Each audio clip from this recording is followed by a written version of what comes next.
lift our hands, we lift our voice, we celebrate our champion.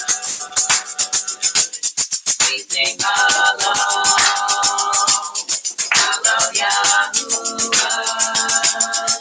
for the King who is victorious.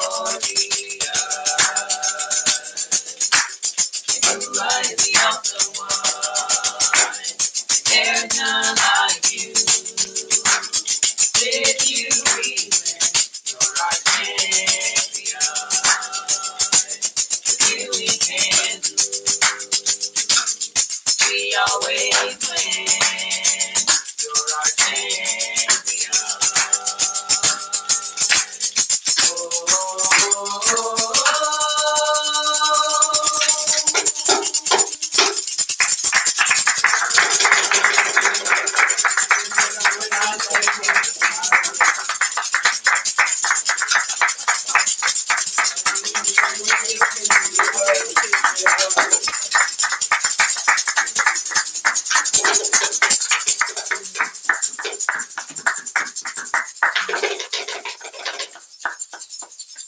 Boker Tov, I pray that everyone has had a Baruch Leila, and I pray that Yahuwah has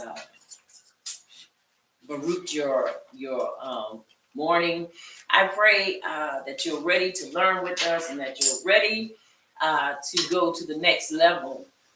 I appreciate Yahuwah for his mercy and his kindness that has brought us back to this place once again. Once again, I want to say to you, may Yahuwah Baruch you during this time. We want to begin with the Baruch of the Torah. And it is so. And it is so. Repeat with me, Baruch Yahuwah. Baruch Yahuwah. The Baruch one. The Baruch one. Baruch is Yahuwah. Baruch is Yahuwah. The Baruch one. The Baruch one. For all eternity. For all eternity. Baruch atah. Baruch atah. Yahuwah. Yahuwah. Our supreme one. Our supreme one. King of the universe. King of the universe. Who selected us from all the peoples. Who selected us from all the peoples. And gave us his Torah. And gave us his Torah. Baruch atah. Baruch atah. Yahuwah. Yahuwah. Giver of the Torah. Giver of the Torah. And it is so. And it is so. Baruch atah. Baruch atah. Yahuwah. Yahuwah. Our supreme one. Our supreme one. King of the universe. King of the Who universe. gave us the Torah of truth. Who gave us the Torah of truth. And implanted eternal life within us. And implanted eternal life within us. Baruch atah. Baruch atah. Yahuwah. Yahuwah. Giver of the Torah. Giver of the Torah. And it is so. And it is so. And it is so. Now we have the reading of the Ten Commandments done by Mattathias. And it is so. And it is so. Aleph. I am Yahuwah your power, which brought you out of the land of Mitzrayim from the bank of slavery. Bet you shall have no other power before me. You shall not make you any graven image or any likeness of anything that is in Shemayim above, or that is in the earth beneath, or that is in the mind beneath the earth.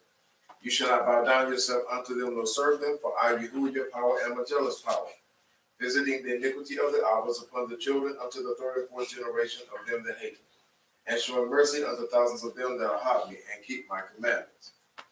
Gimel, you shall not take the name of Yahuwah your power and falsify it, for Yahuwah will not hold him guiltless that takes his name and empties it. Dalet, guard the Sabbath day to set it apart, as Yahuwah your power has commanded you. 6 days you shall labor and do all your work, but the seventh day is the Sabbath of Yahuwah your power. In it you shall not do any work, you, nor your son, nor your daughter, nor your manservant, nor your maidservant, nor your ox, nor your ass, nor any of your cattle, nor your foreigner that is within your gates, that your manservant and your maidservant may rest as well as you. And remember that you were a servant in the land of Mitzrayim, and that Yahuwah your power brought you out of there through a mighty hand and by a stretched out arm. Therefore Yahuwah your power commanded you to keep the Sabbath day. Okay? Esteem your Ab and your image, Yahuwah your power has commanded you, that your days may be prolonged and that it may go well with you in the land which Yahuwah your power is about to give you. Well, you shall not murder. Zain, neither shall you commit adultery. Ket, neither shall you steal. Tet, neither shall you bear false witness against your neighbor. Yud, neither shall you desire your neighbor's isha, neither shall you covet your neighbor's bed, his field, or his manservant, or his maidservant, his ox, or his ass, or anything that is your neighbor's. These words Yahuwah spoken to all your assembly in the mount out of the midst of the fire, of the cloud, and of the thick darkness with a great voice. And he added no more. And he wrote them in 2 tables of stone and delivered them unto me. And it is so. And it is so. Let us have another song.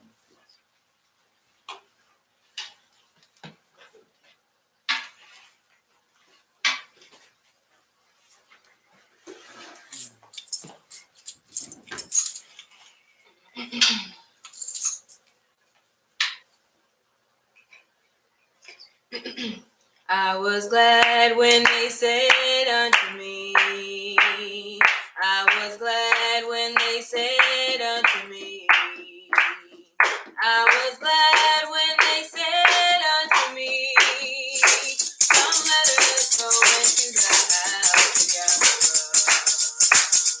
I was glad when they said unto me, I was glad when they said unto me, I was glad when they said unto me, come let us go into the house of Yahweh.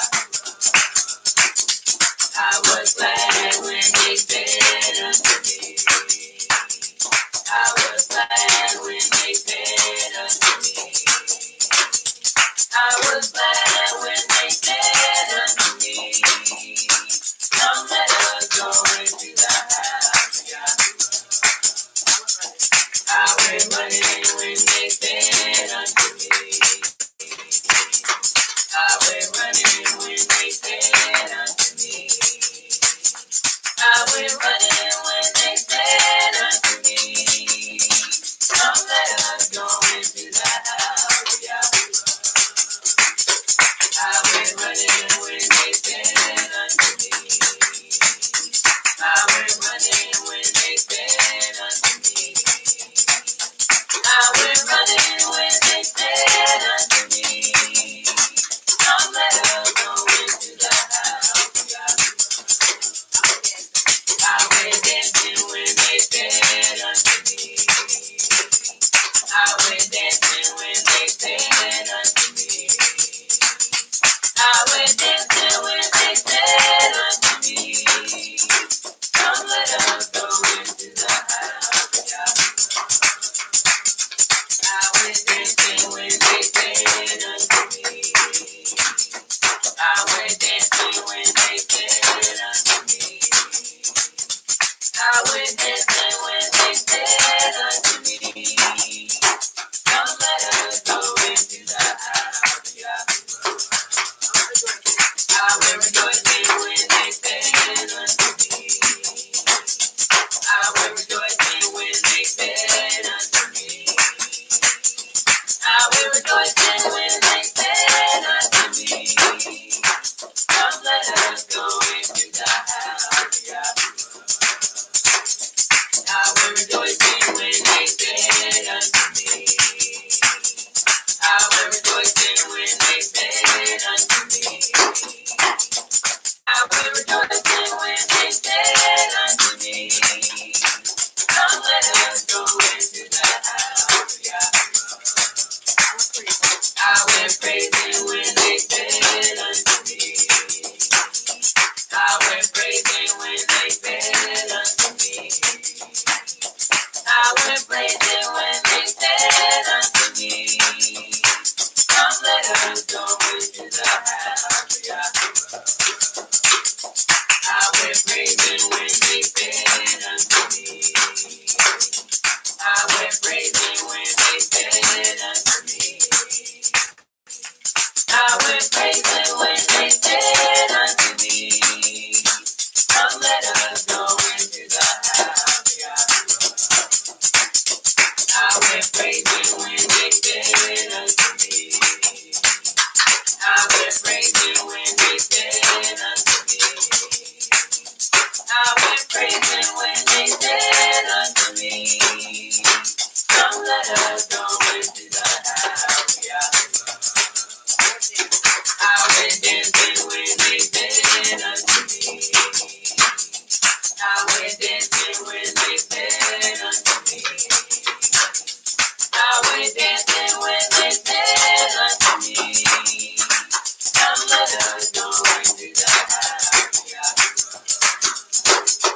I went dancing when they said unto me, I went dancing when they said unto me, I went dancing when they said unto me, come let us go into the house of Yahweh. I was glad when they said unto me,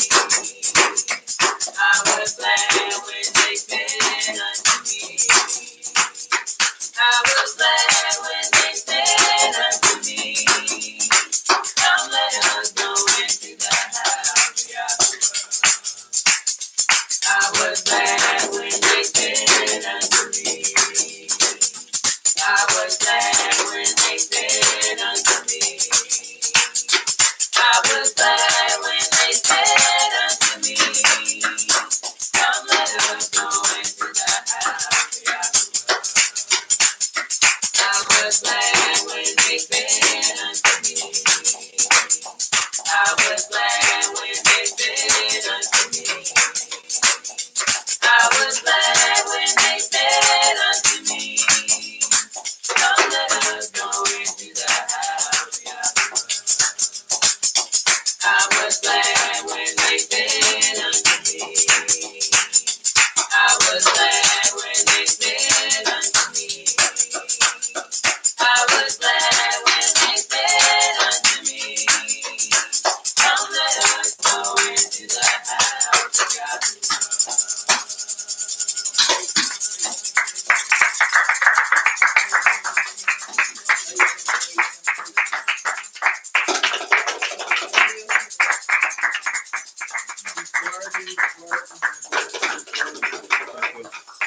Let's praise him. Yes, give him praise to sing him, to exalt him. We praise him. Let's turn our attention to Leviticus chapter 6, verses 1 through 18.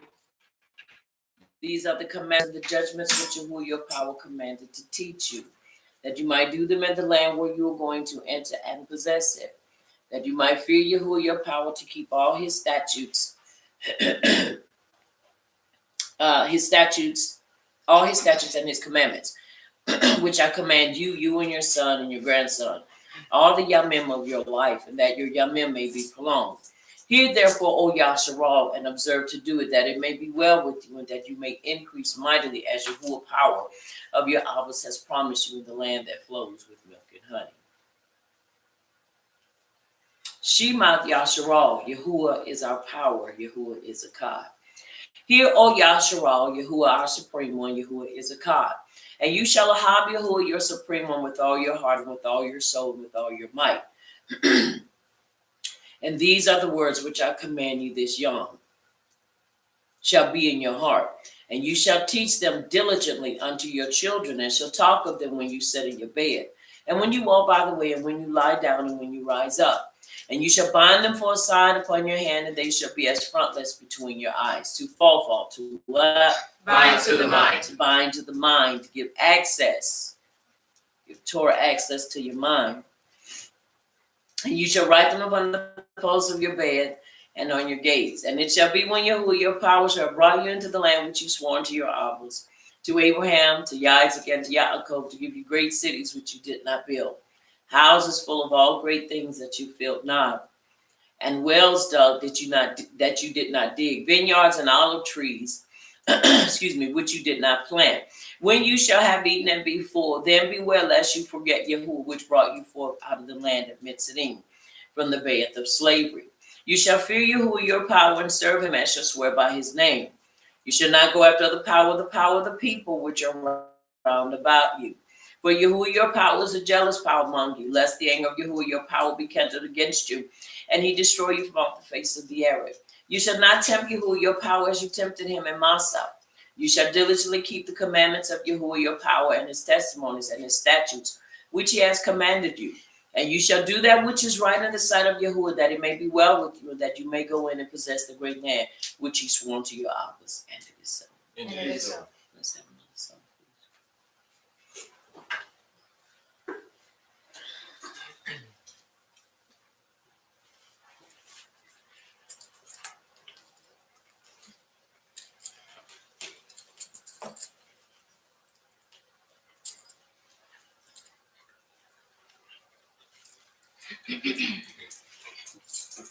I Haba Yahuwah, and I lift my voice to worship you, oh my soul, rejoice. Take joy my King, in what you hear, and let it be a sweet, sweet sound in your ears.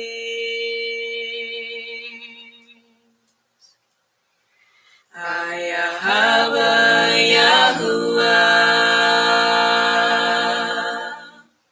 and I lift my voice to worship you. Oh, my soul,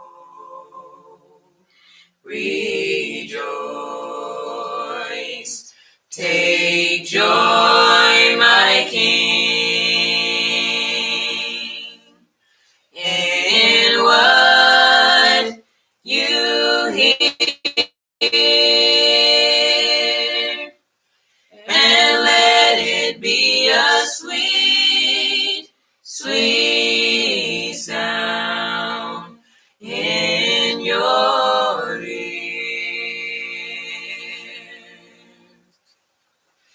Ayahaba Yahuwah, and I lift my voice to worship you. Oh, my soul, rejoice. Take joy, my King, in what you hear,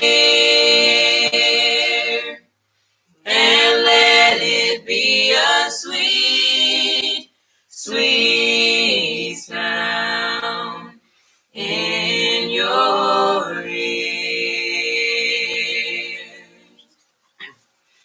Ayahaba Yahuwah, and I lift my voice to worship you. Oh, my soul, rejoice. Take joy, my King, in what you hear, and let it be a sweet, sweet sound in your ears. Oh, we exalt thee. We exalt thee. We exalt thee. We exalt thee. Yahuwah.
we exalt thee.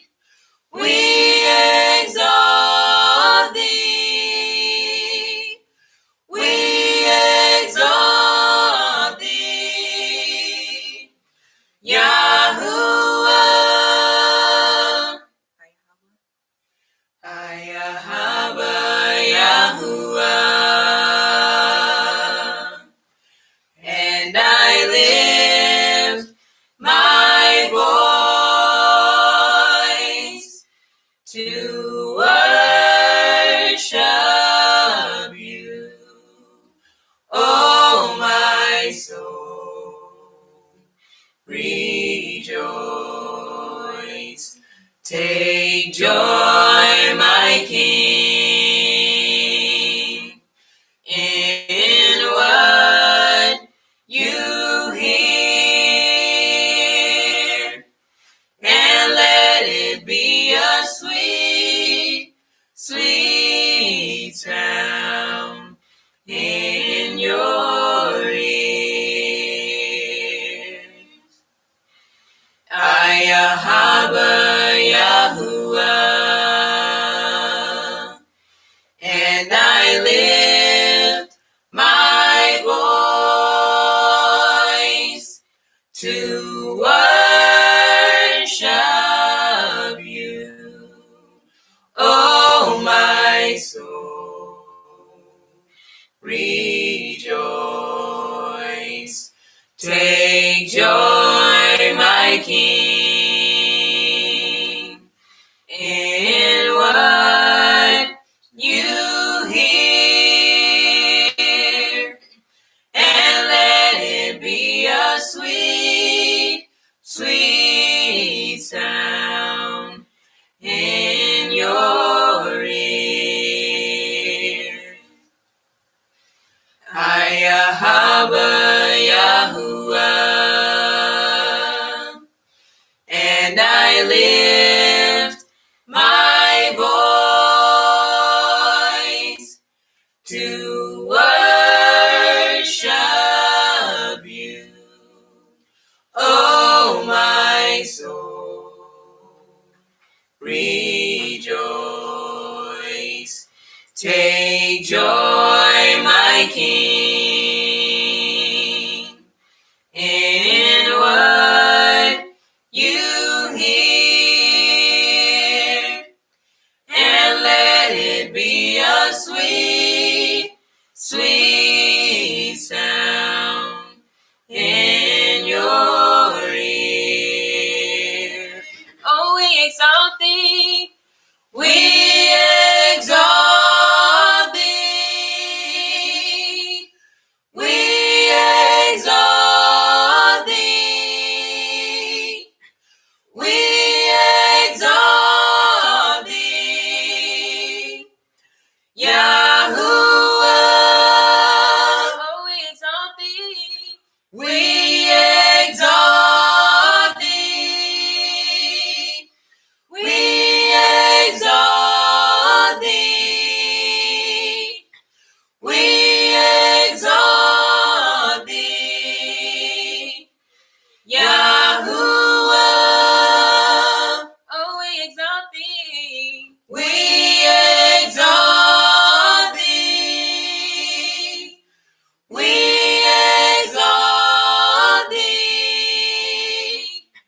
We exalt thee. Yahuwah. Oh, we exalt thee. We exalt thee. We exalt thee. We exalt thee. Yahuwah. Ayahaba Yahuwah, and I lift voice to worship you, oh my soul, rejoice. Take joy, my King,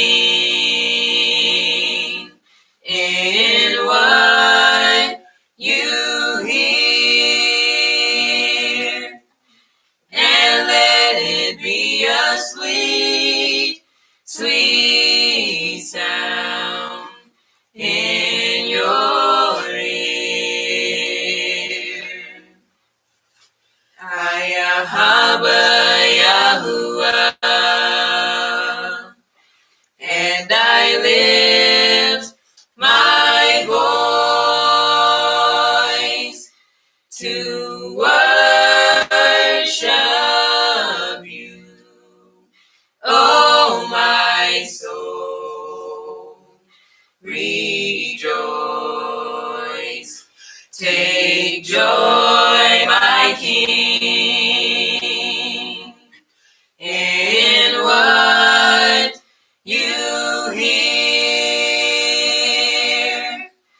and let it be a sweet, sweet sound in your ear.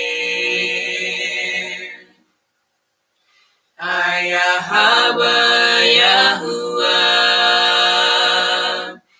and I lift my voice to worship you, oh my soul, rejoice. Take joy, my King, in what you hear, and let it be a sweet, sweet sound in your ear. Ayahaba Yahuwah, and I lift my voice to worship you, oh my soul, rejoice. Take joy, my King, in what you hear, and let it be a sweet, sweet sound in your ear. Oh, we exalt thee. We exalt thee.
worthy, worthy, worthy, worthy is the name of Abba Yahuwah, our exalted one. We do praise him.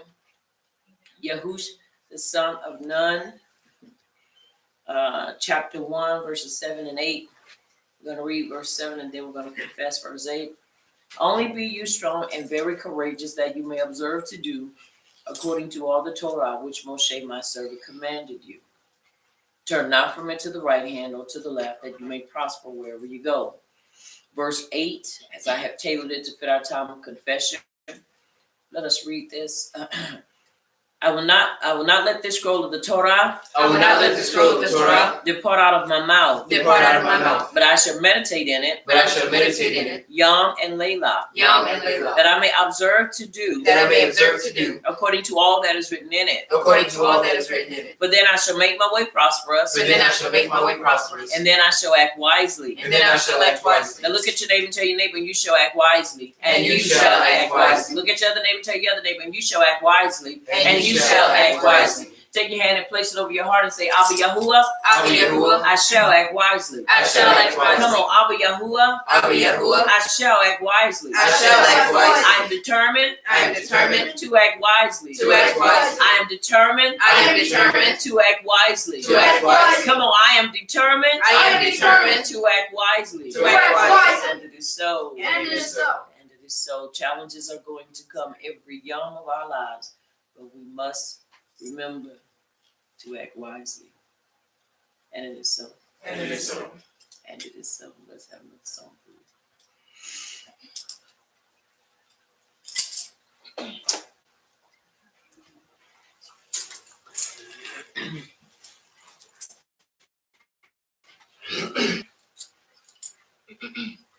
Be magnified,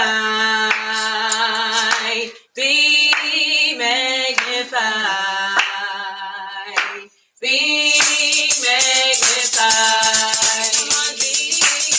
be magnified,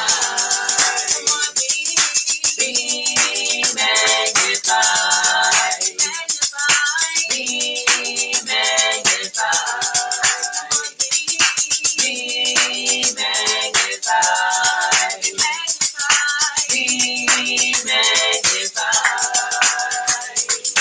Be magnified in the heavens. Be magnified in the earth. Be magnified in the temple.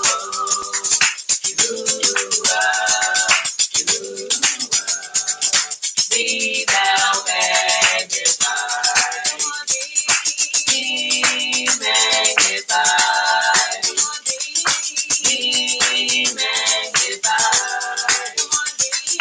Be magnified. Be magnified. Be magnified in the heavens. Be magnified in the earth. Be magnified in the temple.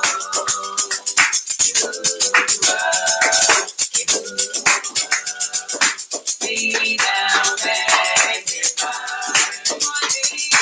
Be magnified. Be magnified. Be magnified. Be magnified.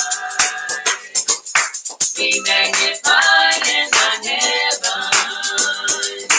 Be magnified in the earth. Be magnified in the temple.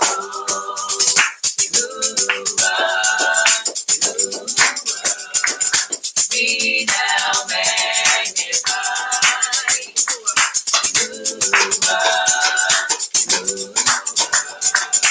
Be thou magnified.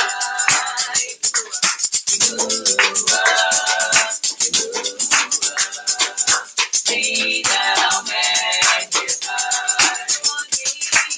Be magnified. Be magnified.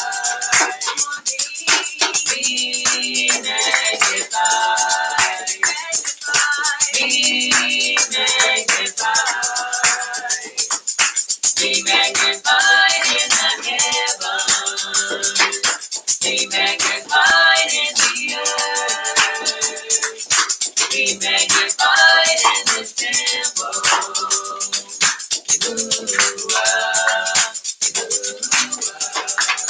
Be thou magnified.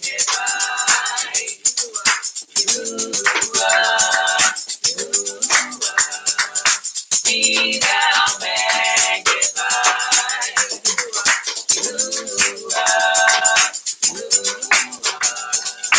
Be thou magnified.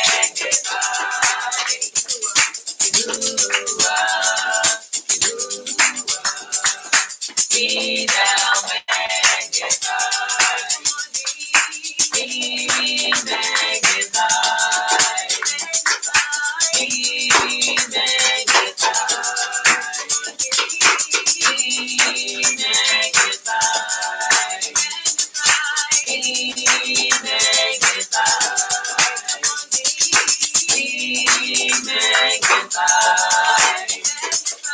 Be magnified. Be magnified in the heavens. Be magnified in the earth. Be magnified in this temple.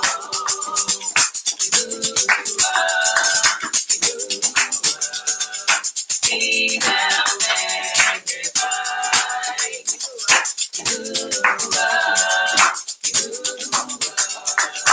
Be thou magnified.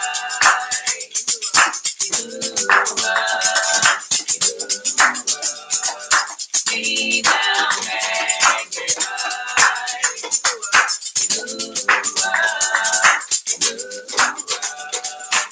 Be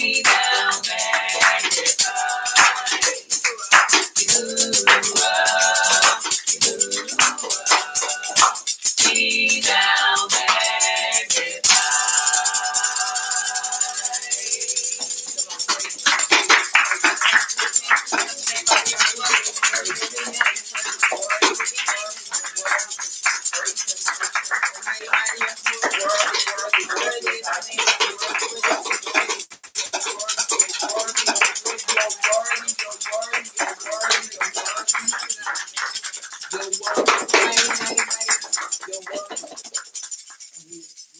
Appreciate you. I appreciate you. I praise you for that, what you're doing, that, what you've done, and that, what you're yet going to do. Mishley 15:8, the sacrifices of the wicked is an abomination, hateful, and exceedingly offensive unto you, Yahuwah, but the prayer of the upright, it is your delight. Tehillim 1:1, Baruch is the man that walketh not in the counsel of the unrighteous, nor standeth in the way of sinners, nor sitteth in the seat of the scornful. But his delight is in the instructions of Abba Yahuwah, and he doth meditate upon it. And it is so. Abram 11:6, but without belief it is impossible to please him. For he that cometh to Yahuwah must believe that he is, and that he is a rewarder of them that diligently seek him. And it is so. Ayah 33:4, the Ruach Kodesh of Yahuwah hath made me, and the breath of the Almighty have given me life. Somebody say he's a life giver. He's a life giver. Say it again, he is a life giver. He is a life giver. And it is so. And it is so. Micah 3:8, but truly I am full of power by the Ruach Kodesh of Yahuwah, and of judgment and of might to declare unto Yaakov his transgression, and to Yashua his sin. And it is so. And it is so. Masa 1:8, for we shall receive power after that the Ruach Kodesh is come upon us, and we shall be witnesses unto him both in Jerusalem and all Judea and in Shamar and unto the uttermost part of the earth. And it is so. And it is so. Tehillim 34:15, the eyes of Yahuwah upon the upright, and his ears open unto our cry. Verse 17, the upright cry, and Yahuwah heareth and delivereth them out of all their troubles. And it is so. Yehukanan Aleph 5. Starting at verse 3.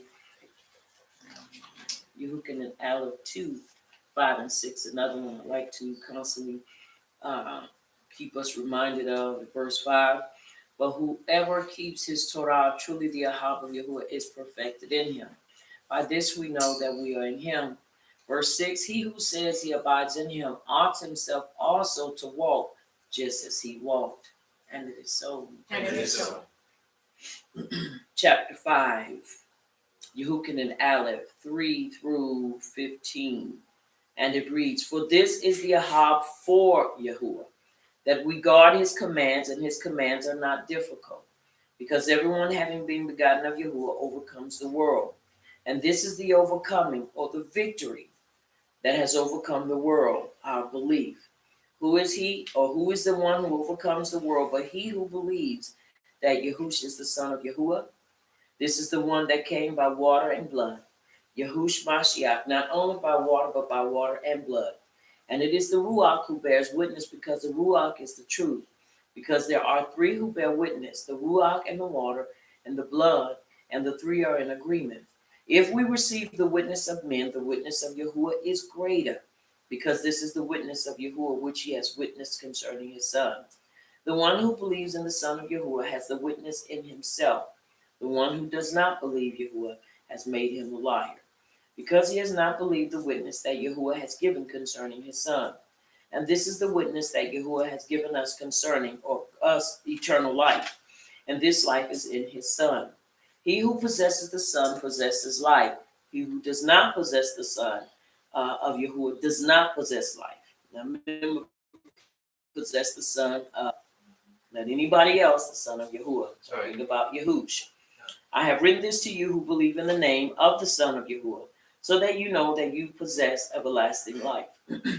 And so that you believe in the name of the Son of Yahuwah. And this is the boldness that we have in him, that if we ask whatever according to his desire, he hears us. And if we know that he hears us, whatever we ask, we know that we have the petitions that we have asked of him. And it is so. And it is so.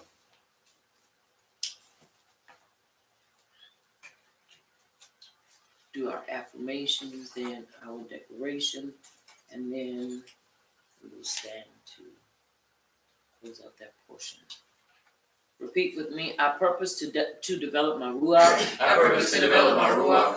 I purpose to walk in the light of Torah. I purpose to walk in the light of Torah. I am Ibrahim. I am Ibrahim. I am born again. I am born again. I am Ibrahim. I am Ibrahim. I have the life and nature of Yahuwah. I have the life and nature of Yahuwah In my ruach. in my ruach. That life is the Torah of Yasharal. That life is the Torah of Yasharal. I purpose to walk in the Torah of life. I purpose to walk in the Torah of life. Yahuwah's Torah. Yahuwah's Torah. Yahush. Yahush Is in me. is in me. Yahuwah's knowledge. Yahuwah's knowledge Is in me. is in me. Yahuwah's Ahab. Yahuwah's Ahab Is in me. is in me. Yahuwah's power. Yahuwah's power Is in me. is in me. Yahuwah's wisdom. Yahuwah's wisdom Is in me. is in me. He is teaching me. He is teaching me. He is teaching me. He is teaching me. He is leading me. He is leading me. I am a child of Yahuwah. I am a child of Yahuwah.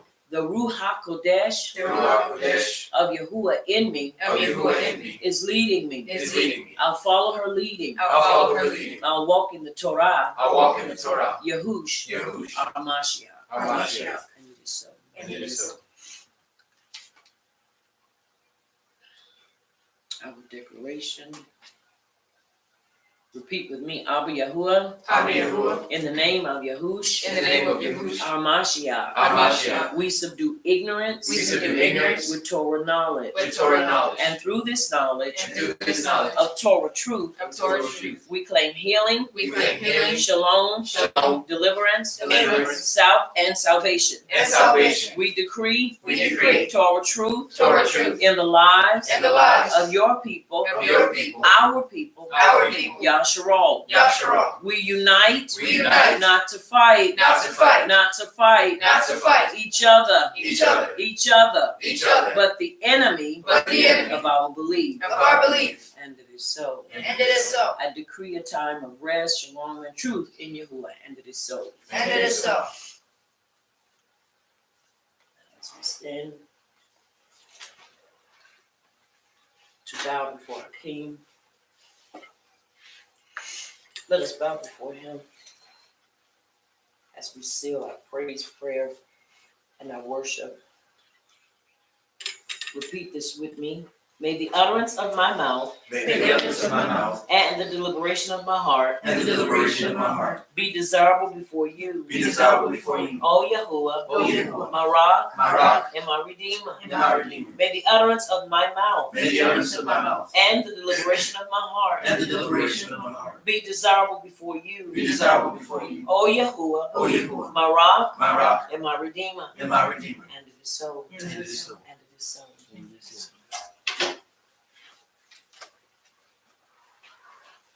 You may be seated in his presence. As we have come back to this appointed place for this appointed time, we do appreciate him for what he's doing, what he's done, what he's yet going to do in our lives. We bring it closer. Okay.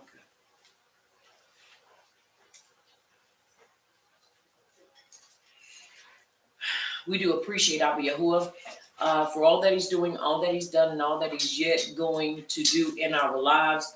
We do give him praise for allowing us to see another Yom.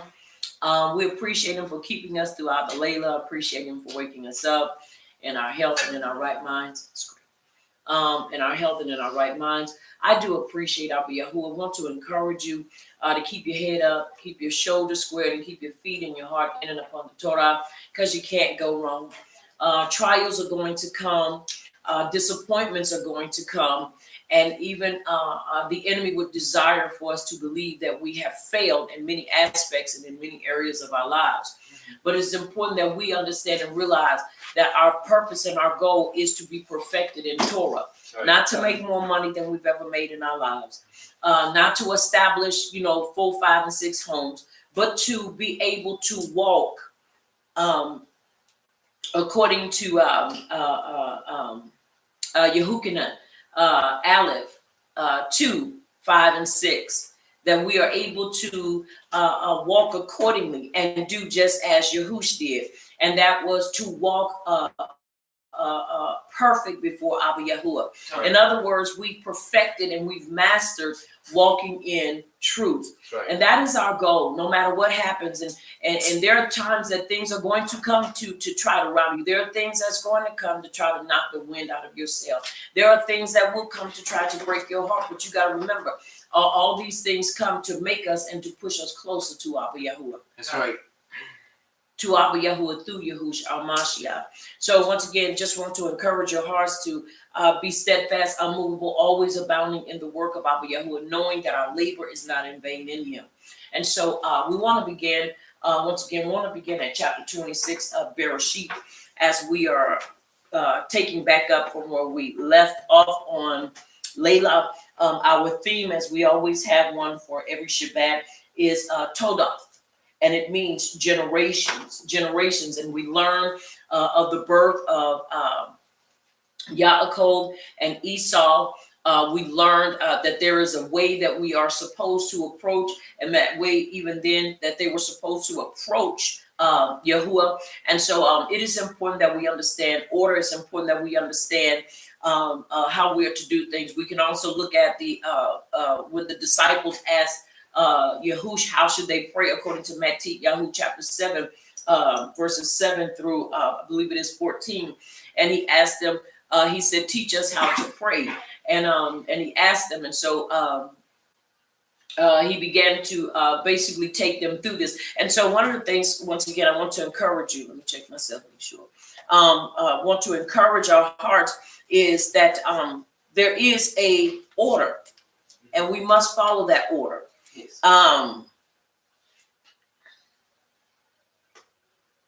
How we are supposed to ask for. We're supposed to ask. He said, seek and ye shall find, knock and it shall be opened unto you. So it's important that we understand, once again, how we are to approach him. Are you following me? Yes. And so they asked him, and he says in verse 7, ask and it shall be given you, seek and you shall find, knock and it shall be opened unto you. This is where they were given the instructions on how to ask for the Ruach HaKodesh. And so It's important that we understand that. Are y'all following me? Yes. All right. Let's see. Chapter 6 is where it is in verse 9, where he says, therefore do not be like them, for your Abba knows what you need before you ask him. This then is the way you should pray. Chapter 6 of Matthew Yahoo shows us how we are supposed to pray. And then when we go into chapter 7, it shows us how we're to ask. Now, the reason why I said that in this, even in this time, is because we have to understand in that time how things operated. Have things changed that much? I will say no.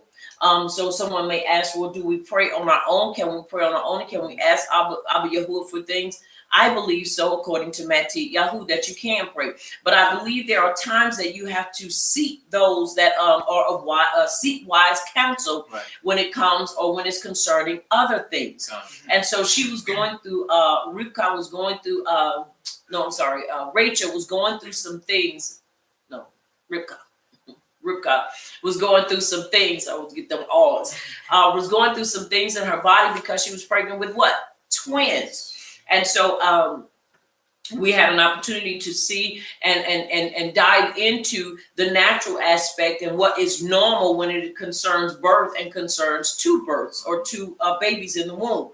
And so we've come to understand that there were things that were still going on or things that have been taking place at that time. So one of the things, once again, is so important for us is to be able to read our history and be able to apply some of those principles and be able to apply some of those things that were done. Now, what do I mean? We apply the Torah regardless. That's right. The Torah is always applied, but there are certain things that are done. There are certain actions that we can see that took place that we in turn can turn around ourselves and apply them to today or to Yom's actions or what have you. And so we want to look at that once again in chapter 26 as we move forward in this. Once again, very important for us to see because this is the generations. And so now we're looking at the generations of Yaakov and Esau.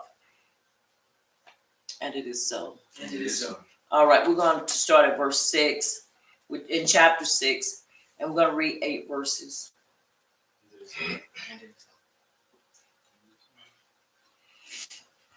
So Yasab dwelt in Gerar, and the men of the place asked him about his issue.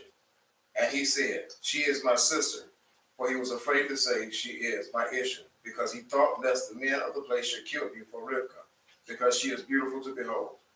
Now it came to pass, when he had been there a long time, that Abimelech, king of the Plushtim, looked through a window and saw there was Yasa, showing endearment to Rivka, his issue. Then Abimelech called Yasa and said, quite obviously, she is your issue. So how could you say she is my sister? And Yasa said to him, because I said, lest I die on account of her. And Abimelech said, what is this you have done to us? One of your people might soon have lain with your wife, your issue, and you would have brought guilt on us. So Abimelech charged all his people, saying, he who touches this man or his issue shall surely be put to death. Then Yasa sowed in the land and reaped in the same year 100-fold, and Yahuwah baruched him. And the land began to prosper, and continued to prosper until he became very prosperous.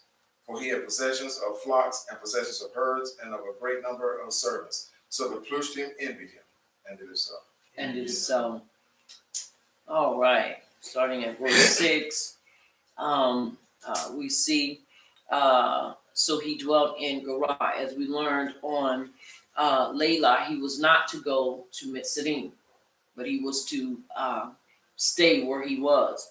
Now, verse 7 begins to give us a discourse, and it says, and the men of the place asked him of his issue.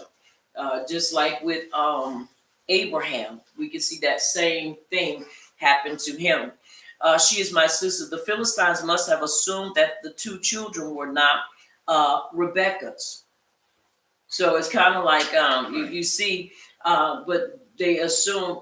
No, we don't know why they assume that, but there are certain things that sometimes you wonder why people assume certain things, but sometimes people are just not either focused or not paying attention. Right. But whatever the situation was, they assumed that she was not a part of him.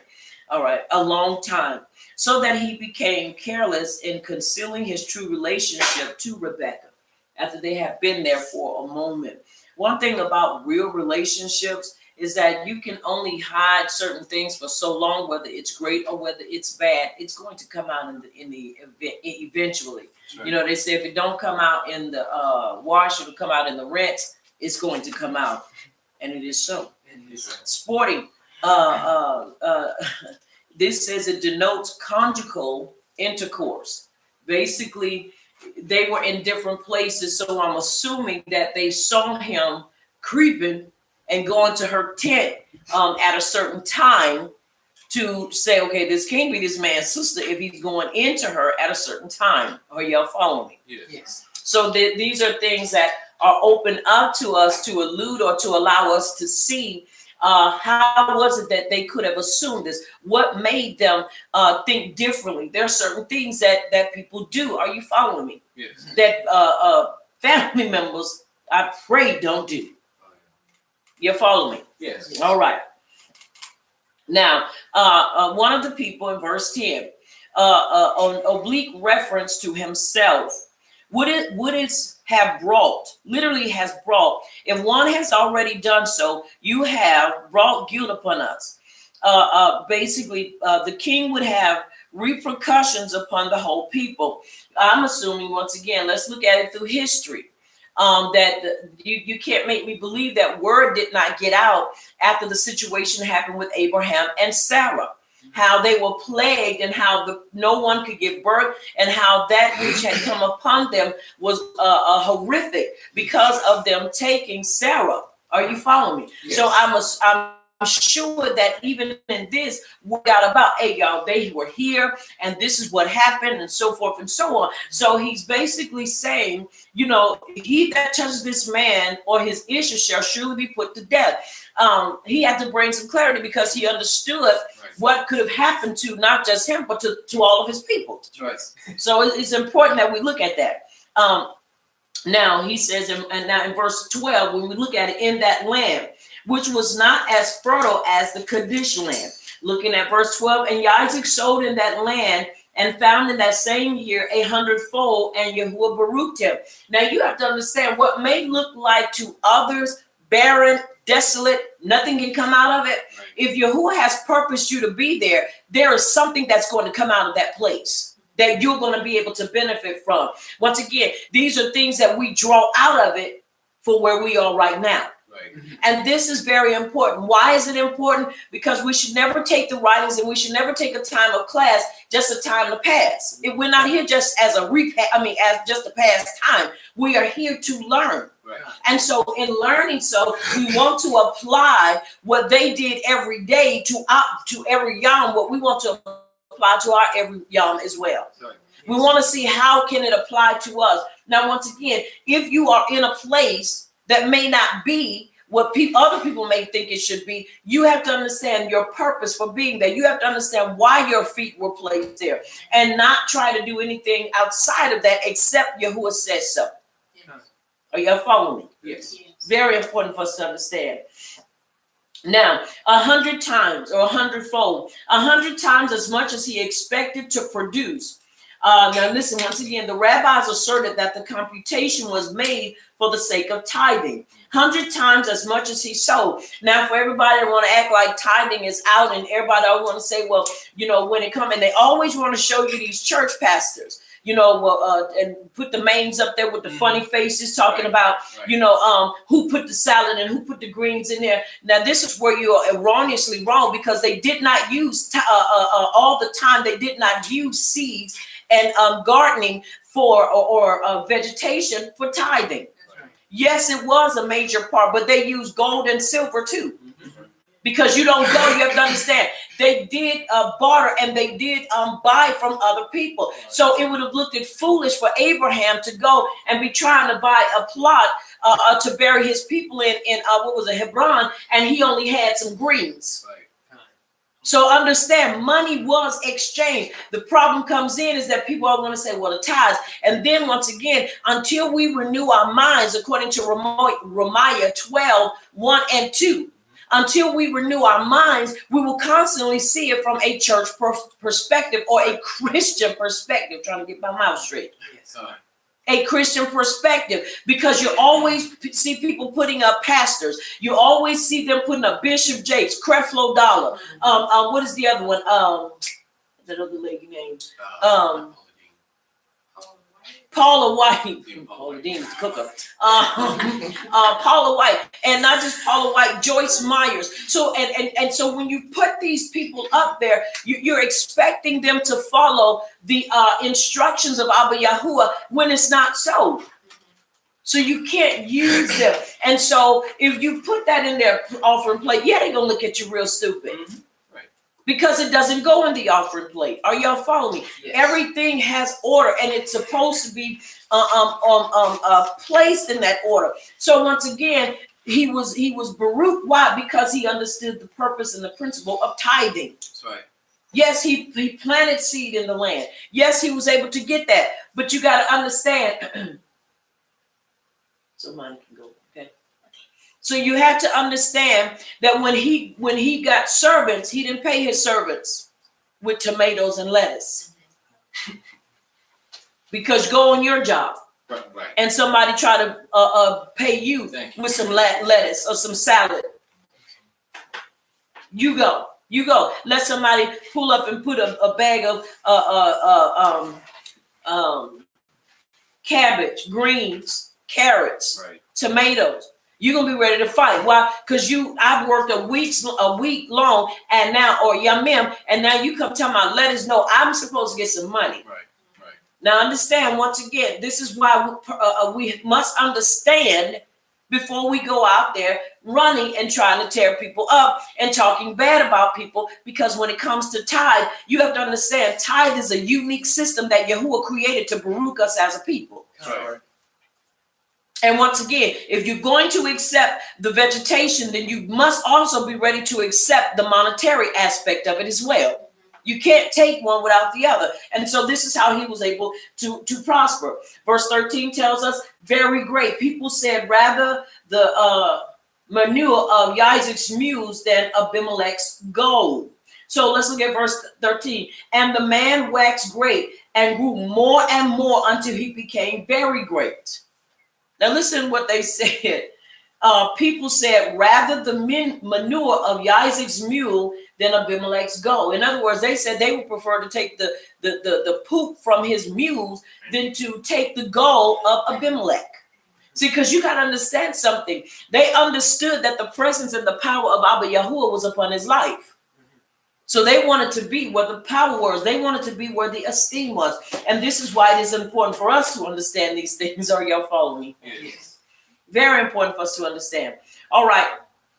Now, once again, let's look at verse 14. Once again, we're seeing an outline. Are y'all following me? Yes. Very important. We're seeing an outline, and this outline, it can also very well help us. Now, I want to say this. That's very important. Now, we talk a lot of times, and we say, well, we are not supposed to do this and do that. But the problem comes in is when you ask the question, where are you sowing your greens? Where are you sowing your carrots? You want to say these things, but the majority of the people that say that don't even have a garden to begin with. Don't have a garden, but yet they constantly stir up. Now you have to understand what he had as flocks. You can't accumulate stuff if you're stingy. He had asses, and not people, camels, and many servants. He had a substitute for a great household, lands to be tilled. So this means that what he had enough, and Yahuwah expanded and gave him the land to be able to take care of the flocks that he gave him. Income, if you are not preparing for increase. Are you following me? Yes. Increase cannot come. You have to understand, increase comes as we continue to prepare for it. But first and foremost, you got to be living and walking in the right way in order for it to come. Adhering to his instructions and doing these things, because if not, it will not come. It'll constantly evade you. It'll constantly evade me if I'm not walking in truth. It's very important for us to understand that, because Abba Yahuwah does want us to what? Prosper. That's right. But it's important that we understand that we prosper what? The right way. Yes. Are y'all following me? Yes. Very important for us to understand that. All right, let's continue to read. Let's take up at verse 15, please. Amalek said to Yasek, "Leave us, for you are too much powerful for us."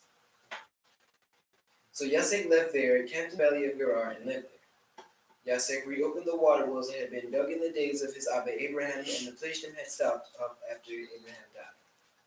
He gave them the same names his Abba had given them.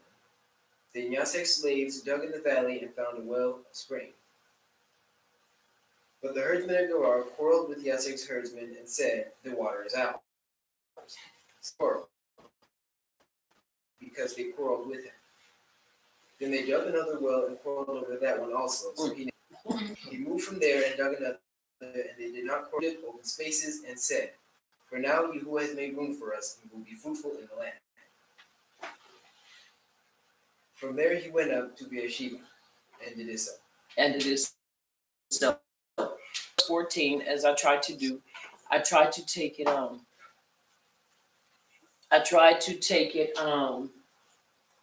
verse by verse to give us an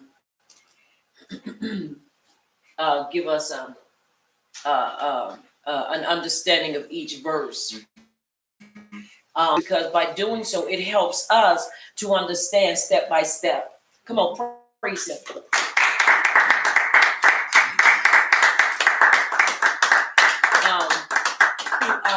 Be able to look at it verse by verse. Okay. Looking at verse 14. Verse 14 said, "For he had possessions of flocks and possessions of herds and a great number of servants. So the Plishtim envied him." They envied him. Why? Because he multiplied. Yahuwah just everywhere he went, he multiplied him. He basically expanded him. Now you have to understand, he didn't just have a whole lot of flock. He had flock and he had servants to what? Tend to it. That's right. He had servants to tend to it.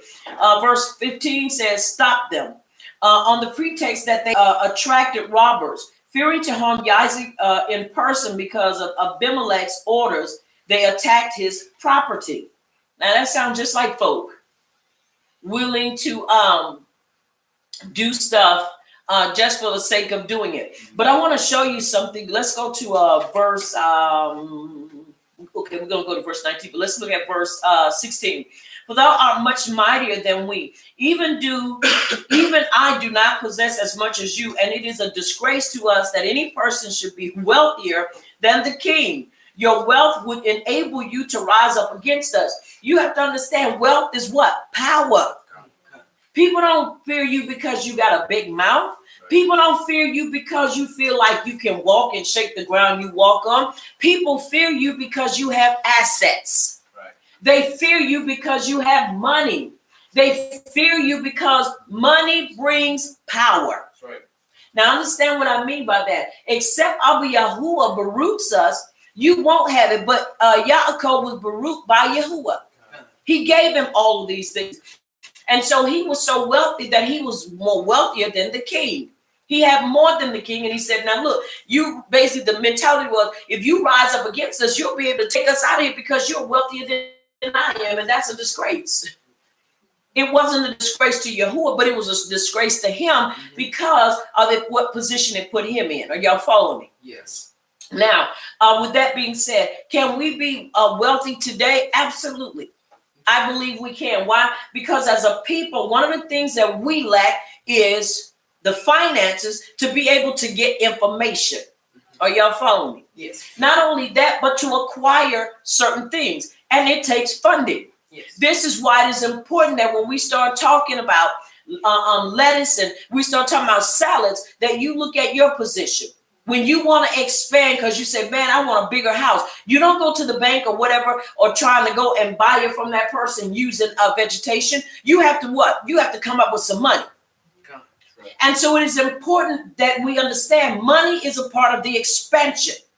And without money, we cannot what? We cannot expand. You can't even expand if you don't have money. So one of the things that is important is that once again, wealth is looked upon as power.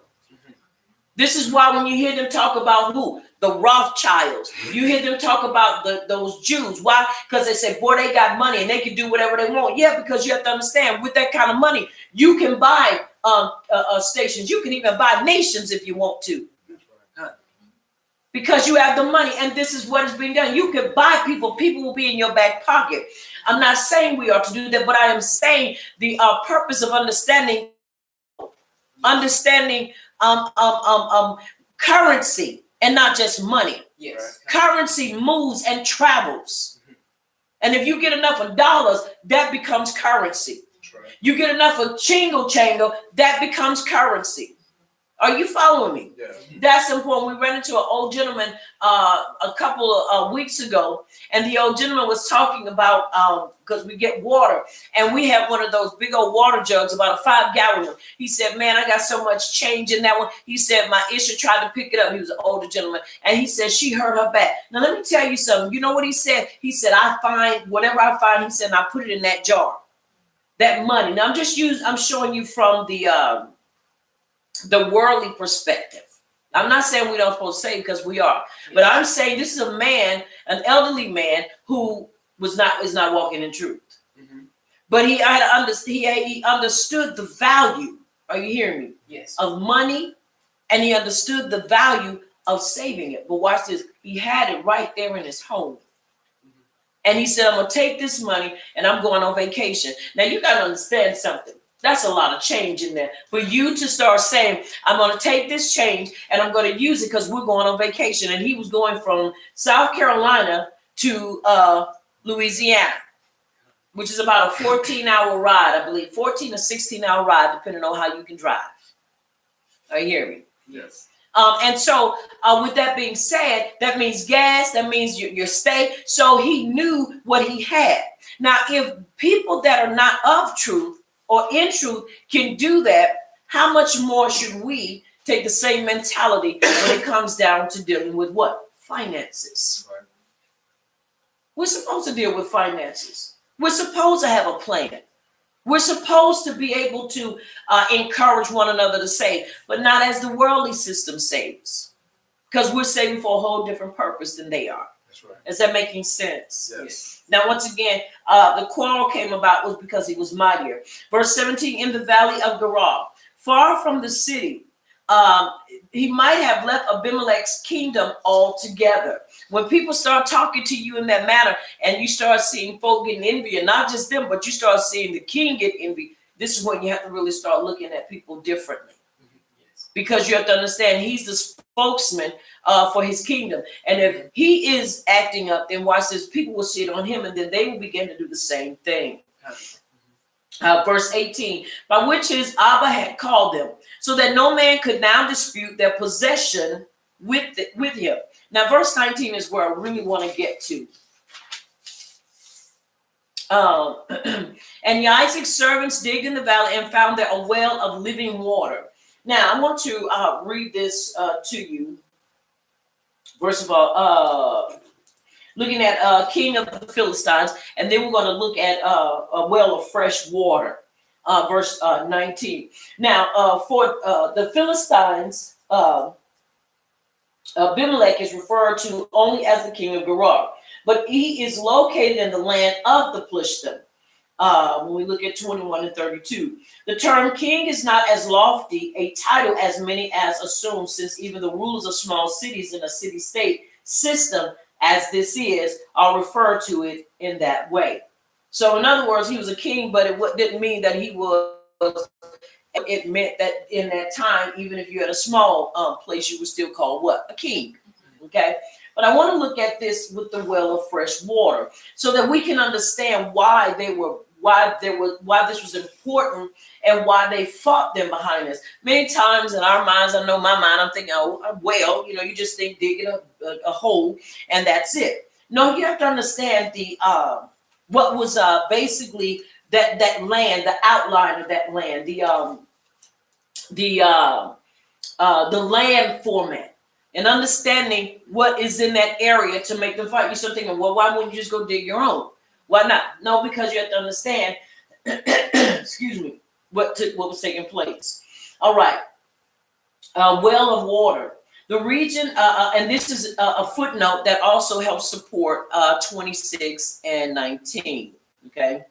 The region of Beersheba had limited rainfall, so water supply was largely provided through wells. Water rights in such ecological situations were established by contracts, as here.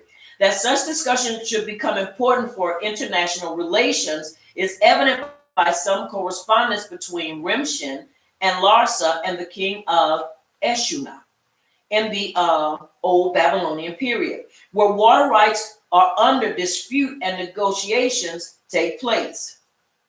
Now, well technology required sufficient knowledge of hydrology. I think I said that right. To identify the location of aquifers and the ability to dig down to them, but also sufficient knowledge of well building technology, including the construction of lining to stabilize the shaft and prevent seepage from the sides. The significant amount of labor necessary for such an undertaking makes it obvious why the rights to this water supply would be worth fighting over. So you have to understand, everybody didn't know how to dig a well. This is why they would fight over it. And then watch this. And just because people knew how to dig a well didn't mean they knew how to dig one that would be right and secure. Think about it. When you think about seepage, what could seep in? You have poisons, you have different things that can seep in and contaminate your water. Right. Now, it says urban wells have been found in the excavations of major cities. And it was just talking about the major cities that they were found in. But the reason I wanted to bring that out is now we understand why they fought with them. Here it is, you're seeing fresh water.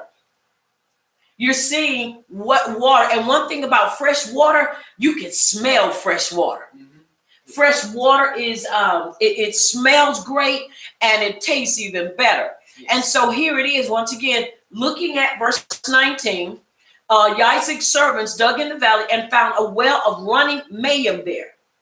So that meant the water was not stagnant, it was running. Mm-hmm. This is what made them say, hey, wait a minute. Now, mind you, this is something we have to look at, and I don't want to say assume, but we have to look at it and see it for face value. They didn't have that. They didn't have running water. Are y'all following me? They didn't have this well. So when they found it, they were like, wait. No, we're going to take that because we need it. You got all this money, you got all this power, we're going to take it. Once again, because you have to understand when it comes to stuff like that, one or two things, either it can build you or it can kill you and reduce you very quickly. Yes. Because once again, if you don't know how to go shore it up, if you don't know how to go in and fix it, so when you hit that pocket of water and it begins to come up, you don't have to worry about contaminating. Because now watch this, the problem is really, and this is really a major thing to look at, is that when you tap into that water, you don't want to tap into it and contaminate it. Right. Neither do you want it to come up into your well system and then get contaminated. So they had to be careful. And these were people that knew how to do this. And so once again, they saw this. And when they saw it, they said, fresh water, no, we're going to take it because it rightfully belongs to us. Right. Now, listen what this says. But the herdmen of Gerar did strive with Isaac's herdsmen, saying, the mayim is ours. So they called the name of the well Esek, because they strove with him. Now you have to understand, to strive, we ain't talking about just arguing. I believe it got physical. Are you hearing me? Yes. Now, contention. And you know when things can get contentious and folk and attitudes get flared, you got some people that now hands began to start being, passing around. You start seeing now folk gonna start throwing blows. Because once again, you have to understand, in order to force them out, that means they had to do something that was vigorous or hard enough to make them move. Are you following me? Yes. You done dug this well, you've gotten it and you secured it. Now here they come trying to take you off of it. That means there was something else at stake. Are you following me? Yes. People can say all manner of things to you all day long, but when it becomes threatening, where it becomes life threatening, and it becomes or it can become physical, this is what will cause people to move. And I believe it got to the point where it began to be life threatening and physical, because they left. They strove and they left. Now, when you look at verse 20, it said, "But the herdsmen," verse 21. I'm sorry.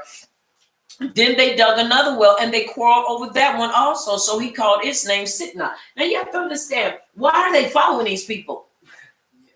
You have to understand the reason they're following them is because they have skills to build and to dig wells, whereas these people did not have that skill. So this is why they fought and they strove with them, and everywhere they went, they would take the water, because they didn't have the ability. Now you also have to understand, Isaac, remember, he had servants, and I'm sure every servant he had a trade, a skill.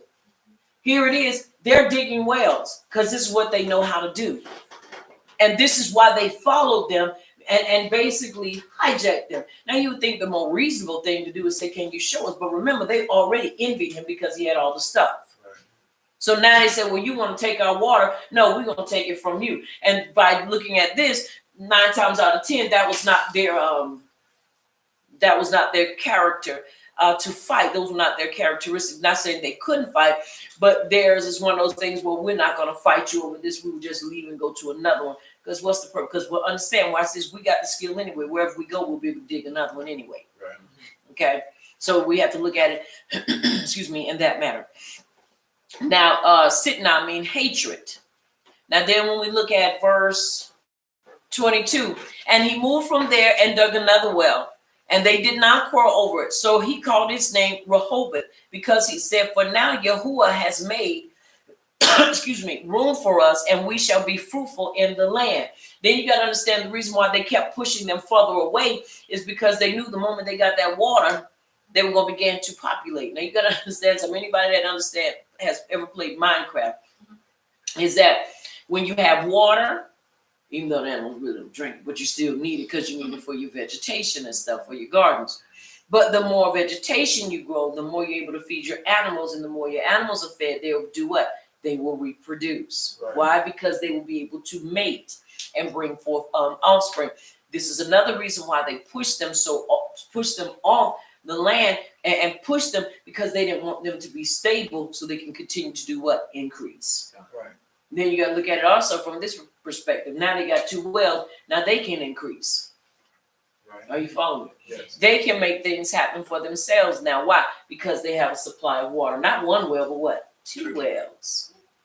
You got to understand, like I say, wells, when you hit a nice pocket and hit a stream, they'll be straight. I mean, they'll be 3D. But you got to know what you're doing. Because if you don't, you'll be basically contaminating your water, and you mess up your water source. Right.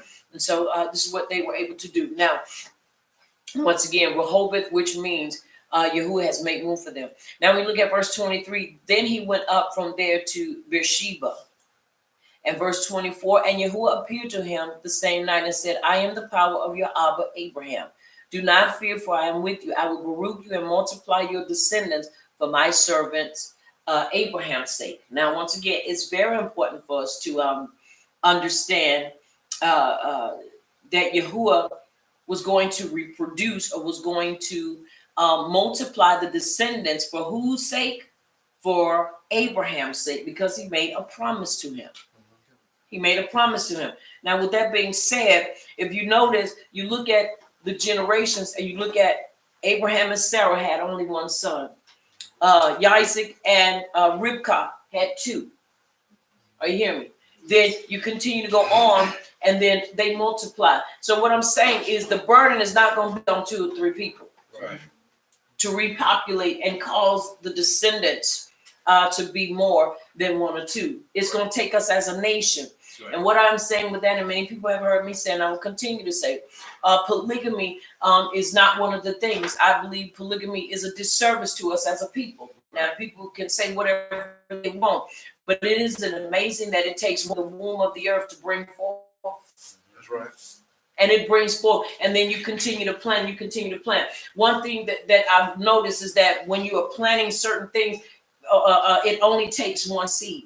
Right. Even when you're scattering, you still scatter it. You don't put it all in one place. Right. And so you have to understand there is enough of us. There's enough of young men. There's enough of young ladies single that are able to marry and bring forth. They may only bring 3 or 4. Their children may bring forth 12 or 13. Right.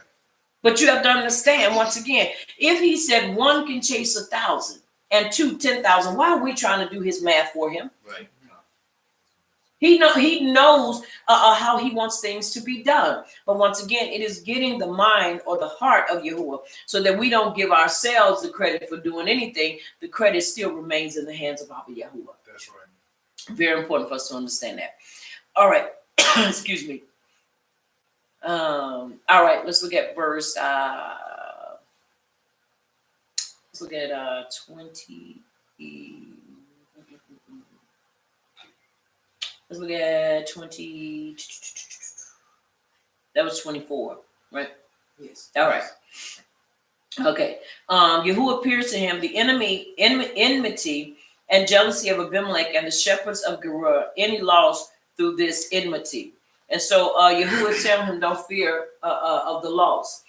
And now you have to understand, this is one thing too that is important to us as a people, is not allowing fear to grip our hearts, not allowing fear to be the conductor, or to be the conduit that pushes us or enables or prohibits us. Yes. Why? Because you have to understand, fear has torment. And because he lost 2 whales, if he was not encouraged and didn't believe that he could move to get better, he would have been stuck. Right. Yes. And this is why we can't allow that mindset or allow the enemy to speak to our minds and start trying to plague us with fear. Because if we get plagued with fear, we won't move and we won't do anything. Right.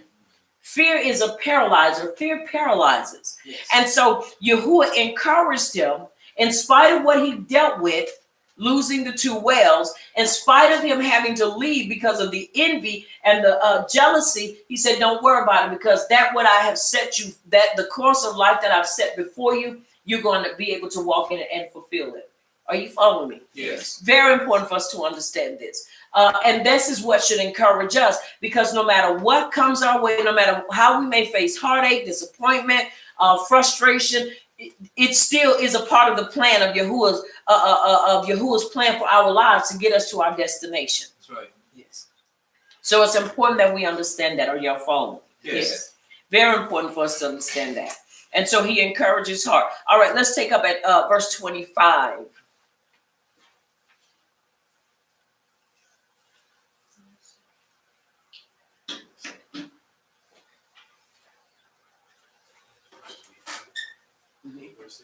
Yes.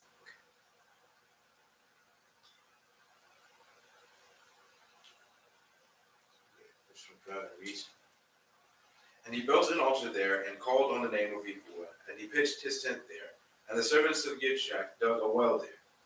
And Abimelech came to him from Gerar with Ahuz, one of his friends, and Pichol, the commander of his army. And Yitzchak said to them, why have you come to see me, seeing you have hated me and have sent me away from you?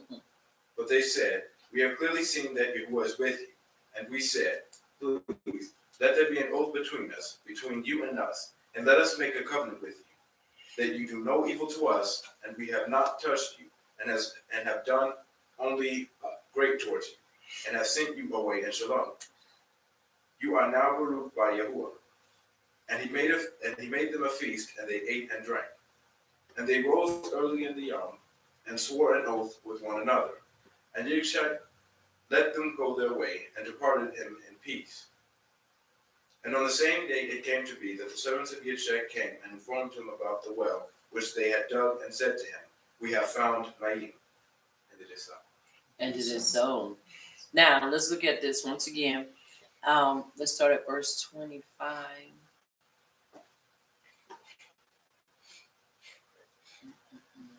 Once again, you have to understand the thing that makes people hate you is wealth. the thing that makes the enemy hate us is the instructions of Abba Yahuwah that he is embedded in our hearts. You have to understand, he hates us because we are the chosen people. And every time he looks at us, he sees Abba Yahuwah.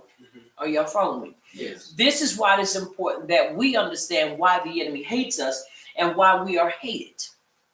Are y'all following me? Yes. Because, and not only because you have wealth, but because you know how to utilize, channel, invest that wealth. Wealthy people that hoard it and don't do nothing with it, you're not wealthy. That's not wealth. But when you understand investment, and I'm not talking about investing in something and it fails, you have to understand them investing in the well, building it was not a failure. That was that was something that the people had to see that Yahuwah was with them. Right. Are you following me? Yes. Now, once again, important to understand is this. Wealth is what makes people hate us. It is the Torah, his instructions, that makes the devil despise you. Literally hate your guts, my guts. Because we have what nobody else has. Neither did he have it. And that is the instructions of Abba Yahuwah. I said it from the moment when I first started walking in truth, when he gave me the revelation. We are the Torah's natural habitation. Just like you find what is the red oak in California. You will not find that tree anywhere else. Its homeland is California. You could take what is the palm tree. You can put a palm tree here. Palm trees can basically grow any place, but there are certain trees that cannot grow in any other climate but the climate that they are produced in. Right. California, red oak cannot grow anywhere else but there. And they are some of the largest trees. Is that sequoia? Is that what it is? Sequoia. Yeah, sequoia. That is one of the largest trees. They are gorgeous, breathtaking. You stand on them things, go straight up. You just stand there and be looking at them. And they have pine trees, and those pine trees get big too. Not like the ones we see here, but the ones there, you start thinking, who planted this? Who planted this tree? But they are breathtaking. They are gorgeous. Do you follow me? Yes. That's their native place. So to try to grow one in another atmosphere, it won't work. Are you following me? Yes. To try to grow the Torah, listen what I'm saying, in another habitation, it won't work. That's why Christianity tries to modify it, because it won't grow. Are you following me? Yes. The Torah is alive. It's alive. And we grow, it grows in us, which makes us do what? Grow. Now that means that if we grow, it grows too. It's not stagnant. It doesn't stay in one size. It expands. And when I say expand, am I saying that it's being added to? We don't add to it. But the expansion comes through revelation. Are you following me? But the basis and foundation is the same. But the revelation that it reveals to us causes us what? To grow, and it is able to expand in us. Just like a sponge. When a sponge, a real sponge. Not these Dollar Tree sponges. Dollar Tree sponges, watch this, get full, and after a certain time, they start tearing up and they started fading away. A real sponge is able to take and hold a lot of water, and by the time you get to where you're going, you can wring it out, and it still holds its shape and form and not easily to be torn up. That's why, because real sponges are made from living organisms. That's right. Yeah, real sponges are. The sponges we get from the Dollar Tree, that's man-made. That's why it tears up so fast. Right. So when you take that water and you get that water in there and it absorbs it, it's doing what it would do when it was alive. Are you following me? Yes. And so this is what we're supposed to be. We are supposed to be like that sponge that was alive, because we are alive. Right. Are you following me? Yes. And when we absorb the Torah, we're supposed to, watch this, not lose our shape and form, but we are supposed to expand and not be destroyed and tore up, like the man-made ones. You use them, next thing you know, God dog it, it's in two pieces, or it's flat, and the sponginess is no longer there, and you start thinking, now you got to keep going, what? Buying more and more, because it's not real. Right. And we buy them, why? Because they're cheap. But when it comes down to enduring, they don't last at all. But get a real sponge will last for a very long time. Right. They're expensive, but they'll last for a long time because that's what they're supposed to do. We just take and use them for cleaning tools. Are y'all understanding? Yes. All right. Now, once again, we look at why the enemy hates us, and this is why people hate us. Now, when we look at verse 25, so he built an altar there and called on the name of Yahuwah, and he pitched his tent there, and there Isaac's servants dug a well. Now, everywhere they went, you have to understand the importance of digging a well because water is the life source. You can live without food for even months. You cannot go past 3 days, 3 to 4 days without water unless it is the will of Yahuwah. I'm going to say Abraham. Moshe was up on the mountain 40 days and 40 nights without food and water. Why? Because he was in the presence of Abba Yahuwah. That's right. So watch this. His physical body functions didn't need to do what they would do outside of his presence. Are you following me? Yes. So this is important for us to understand. Now, when you start looking once again, why they needed water, not only did they need water for themselves, but they needed water for their flocks. And he had a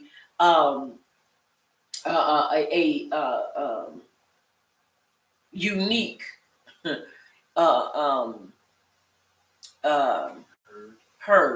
herds.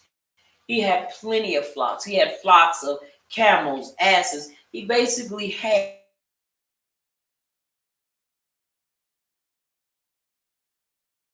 asses or pack or they are used to carry things. Mules and asses.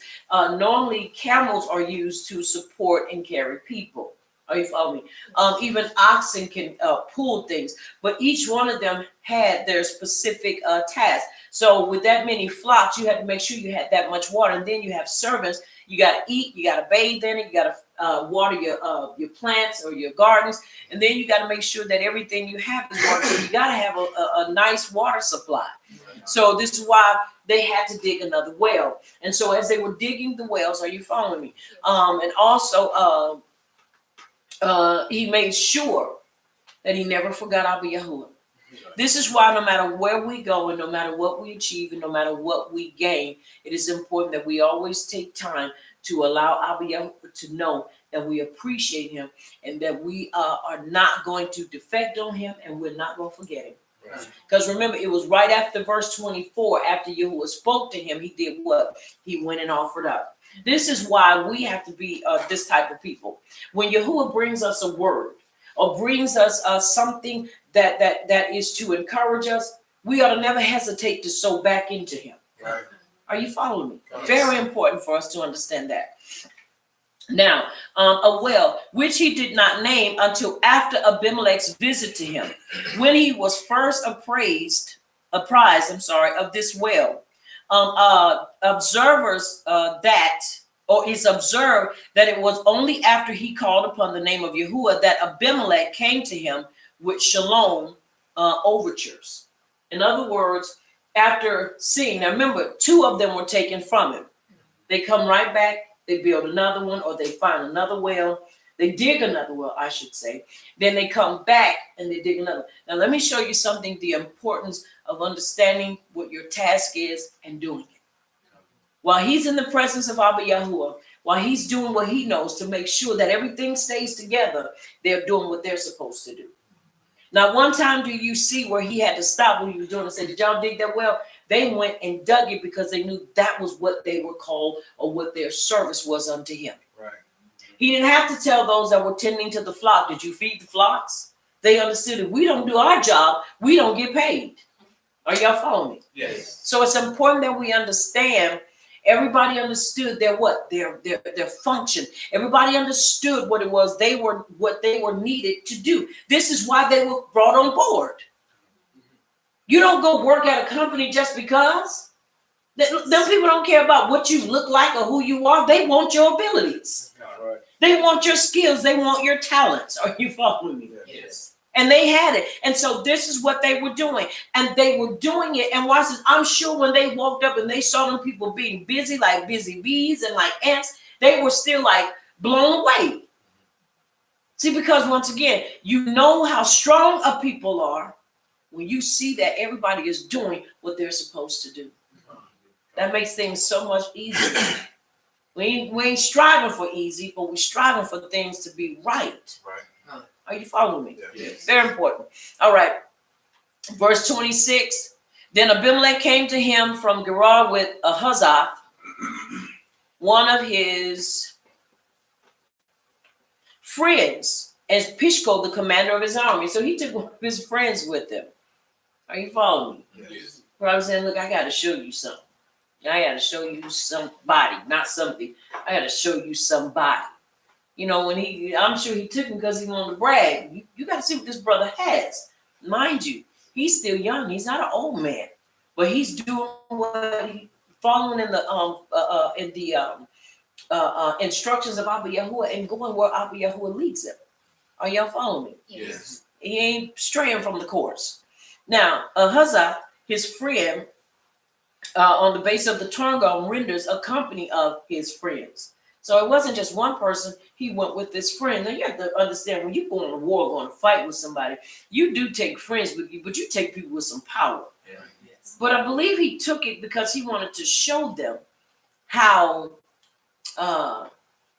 great he was and all the things that Abba Yahuwah had done for his life. Are you following me? He wanted to show, he kind of wanted to show him out, saying, you know, I want to show y'all this man. And while I'm showing y'all this man, I want y'all to be here too, because I want y'all to see what's getting ready to take place. Are y'all following me? Yes. Now, and Isaac said to them, why have you come to me, since you hate me and have sent me away from you? You always have to ask that, especially people you've dealt with and they want to push you away. Now they want to come back. There ain't no harm in that. Ain't no foul in that. You know, friend of foe. Oh, well, you kidding me? No, I'm not kidding. Relationship? Are you coming to spy what I have so you can try to hurt me? Are you following me? There's no foul in that. Because it's better to be upfront and ask than to have that lingering in your heart. Because you ain't going to be able to build no real relationship like that. Y'all follow me? Yes. All right.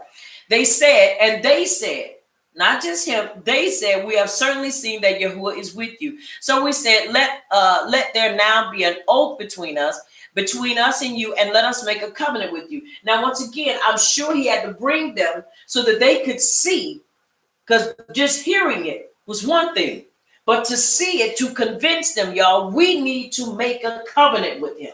Not just me, but all of us. Are you following me? Yes.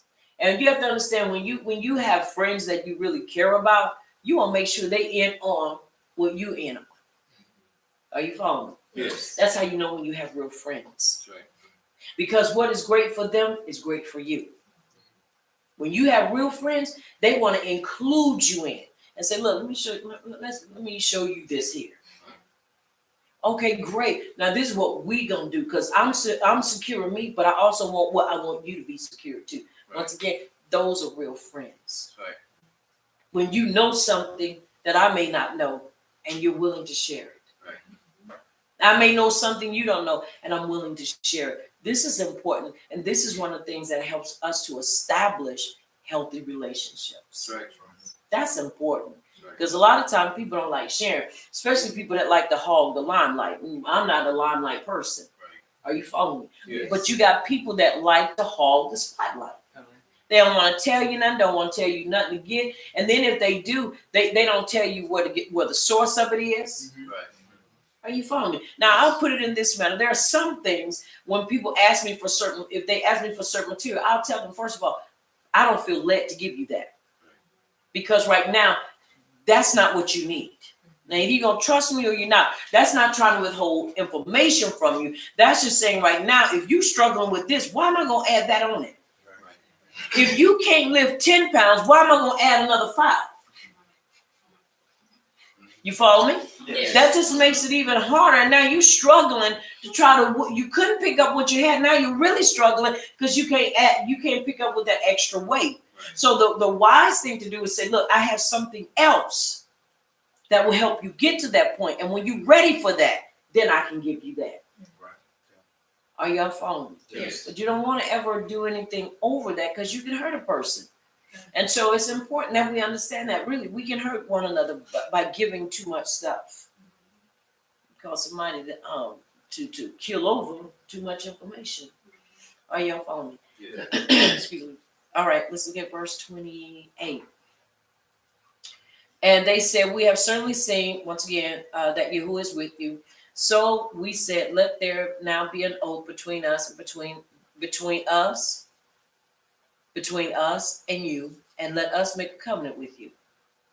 Verse 29, that you will do no harm. We have not touched you, and since we have done nothing to you, but great, and have sent you away in shalom, you are now the Baruch of Yahuwah. Now listen, and look what he did. So he made them a feast, and they ate and drank. He didn't get all tight about the head. He didn't use it as a means to go off on them. What did he do? He showed them the greatest hospitality. You know, they probably had a spread out of this world. And they probably ate and drank, and they probably got really married that later. Oh yeah, they did it right. So look, once again, because remember now, they're coming to him because they realize you are more powerful than we are, and we just want to know that you won't destroy us. Now we say plainly, or saw plainly. We saw with your Abba, and we have seen it with you also. And this is based. This comment is based on the fact that the verb is repeated in the text. Yahuwah was with thee. That is the reason for our desire for treaty with you, and not because we fear you, but because we know that Yahuwah is with you.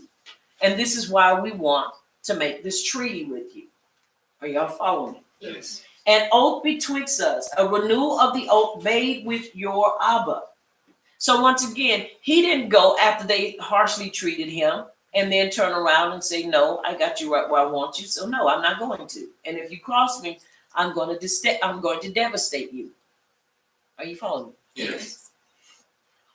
Now, verse 29, that thou wilt do us no harm. This was a natural fear in view of the great strength which Abraham had displayed in defeating the 4 kings, and might have passed over to Isaac.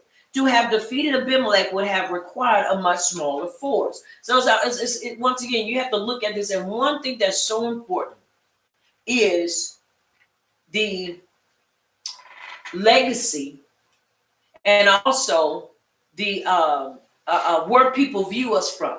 Right. Are you following me? Yes. Who is connected to us? Who are we connected to? And so he said, look, I don't want you to do this because I saw what was done, and maybe believing that you had that same ability. One thing about it, when you hear about people, being fighters, and my family, we were not fighters per se, but we defended ourselves. So when you talked about my family, you knew the women. That was something that we hold fast to, from my Ema to my grandmother, Grand Ema, to her sisters, their mother. We were just those type of women that we defend ourselves. I never start a fight, but you better be rest assured that I will surely finish one. Right. Are you following me? Yes. Once again, we don't believe in starting, but we believe in finishing. And you have to understand, with that being said, when people say, who is your people? Or we know because of this, that, and the other, they know, okay, you all don't play. You got some of them families, they say, man, don't mess with the people. Mm-hmm. You know them people family? No, dude, you don't want to step to that. You don't want to mess with them people. Right.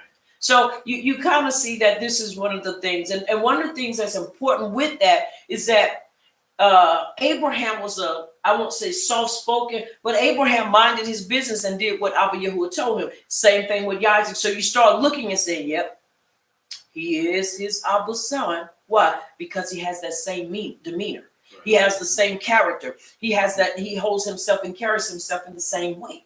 So these are things that are important even when people look at our lives. Mm-hmm. Somebody may not ever be able to say, well, you did just as your Abba did, but they ought to be able to say, but you know what? We see Yahuwah on your life. That's right. We see his presence. We see his wisdom that's upon your life. We see his power. We see his instructions upon your life. Are you following me? Yes. So there's no excuse for us. We have no excuse. We just have to follow and walk in the way that he has purposed us to walk in. That's right. Am I making sense? Yes. Very important. All right. Now, verse 32, concerning the well which they had digged. This is the well mentioned in verse 25. It is possible that it is the same well which Abraham excavated and named Beersheba. The Philistines had stopped it up. Now, Isaac reopened it and gave it the same name it had borne previously. And so there are others that say that the well was a different well, being two that there being two of that name, meaning that there were two wells with the same name. So once again, I would believe that there were two wells, because when you look at how large his company was, or his caravan, you need more than one well. You need a double source of water, because you got to have water for your animals. You got to have water for your people. And so you got to make sure you have a source or two sources that's able to handle that. Are you hearing me? Yes. Very important for us to understand that. All right. Now, he made them a feast. And after they ate and drank, verse 31, then they rose early in the morning and swore an oath with one another. And Isaac sent them away, and they departed from him in shalom. Wisdom. If you know you are not strong enough, now I ain't talking about we go to our enemies. Are you following me? Yes. We should never go to our enemies, talking about shalom. But it's important for us to understand that we ought to always be in a position that people have to come and say, look, I don't want war with you. I don't want any problems with you. Right. Because I know who you serve. That's the way it's supposed to be. Yes. Are you following me? It is supposed to be that way. And so they departed. There wasn't no foul play. They departed. Now, listen, in verse 32, it came to pass that same yom that Isaac's servants came and told him about the well which they had dug, and said to him, we have found Mayim. So here it is once again, they are doing what they're supposed to do. And so he called it Shewa. Therefore, the name of the city is Beersheba to this yom. And so it's important that we understand that when you have the right people in your corner, you can get much more stuff done. Right. You can get a lot of done while he's sitting up there, showing hospitality, building relationships. They were working. They understood we ain't got no business standing around looking in the window like we looking in a candy shop. Right. Looking in a shop, window shopping. They were about that. They were about the business that they were hired or brought into that caravan or that community to do. If you are assigned to do something, do that. Right. But once again, and I don't harp on this, but I say it to this: many times people with these gifts and talents won't hook up with anybody. And they let those gifts and talents go, end up just laying dormant or hidden. When we really understand, and if we really understood, we need one another. We do. We need one another. You got people that are skilled in working gardens. You got people that are skilled in doing certain things, but they will stay where they are and say, well, I'm waiting until we go home.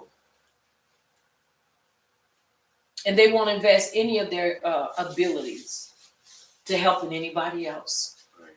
Are y'all following me? Yes. We can't do that. And understand these are his servants, but just because you come on board and help doesn't mean you're a servant. It means that you understand what you are supposed to do. Are y'all following me? Yes. And it makes things go so much easier. All right. Now, Sheba. On account of the covenant connecting Sheba with Sheba, an oath covenant. It was the seventh well which he had dug.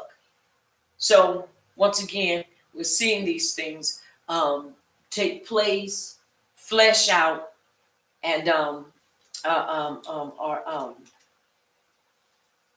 being made clear unto us as his people. Are y'all following me? Yes. All right, let's start at verse 34, please. 8.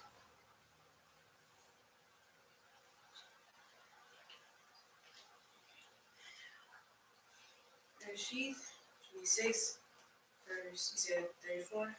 Mhm.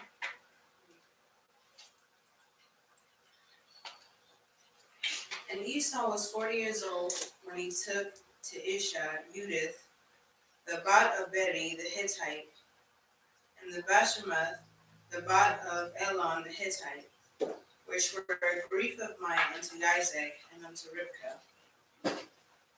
And it came to pass that when Isaac was old, and his eyes were dim, so that he could not see, he called Esau his eldest, Ben, and said unto him, Benny. And he said unto him, Behold, here I am. And he said, Behold, now I am old, I know not the day of my death. Now therefore take, I pray thee, thy weapons, thy quiver and thy bow, and go out to the field, and take me some venison, and make me some savory meat, such as I have, and bring it to me, that I may eat, that my soul may root thee before I die. And Ribekah heard when Isaac spake to Esau, his Ben, and Esau went to the field to hunt for venison, and to bring it. And Ribekah spake unto Yaakov, and said, and Yaakov her son, saying, Behold, I heard thy Abba speak unto Esau, thy brother, or the Ak, saying, and it is so. And it is so.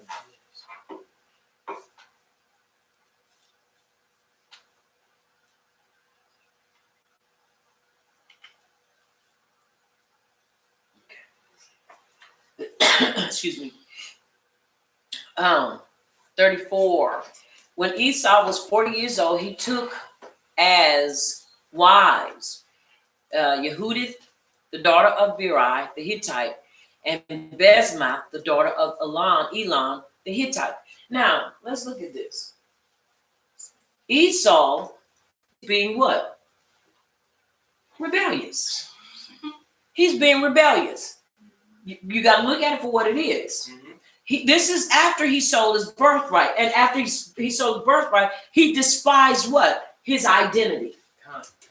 He despised who he was. So what great way to bring about a reproach, and to not just bring about a reproach, but basically just go, just diametrically oppose everything you've been taught. Why would he bring us? Why? Because you have to look at it. This is a way and a means to be rebellious and to be stubborn and stiff-necked. And so he marries these two women. He doesn't just marry one, he marries two women that are outside of what? The belief. Right. That's to show what? To show I'm going to defy you twice. Right. I'm going to make it double. I'm going to double. Now, he willingly did this. We're going to find out that Yaakov did not do it willingly. Are y'all following me? Yes. He willingly did this. And this is why we have to be able to separate what is being done deliberately and what is being pushed on a person. Are you following me? Yes. That's very important for us to understand. Now, it says 40 years old. He had been living a dissolute life until then, but now he hypocritically said that he would follow his Abba's example and marry at the same age that he had married. Now he wants to start doing, but look what he does. He marries two wives. He didn't marry two wives. Are you following? Because both of them were what? Hittites. And he wasn't supposed to marry what? Outside of his culture. Right. Rebellion. Like I said, this was his way to rebel. And look at what it says. And they were a grief of mine to who? Isaac and Ribekah.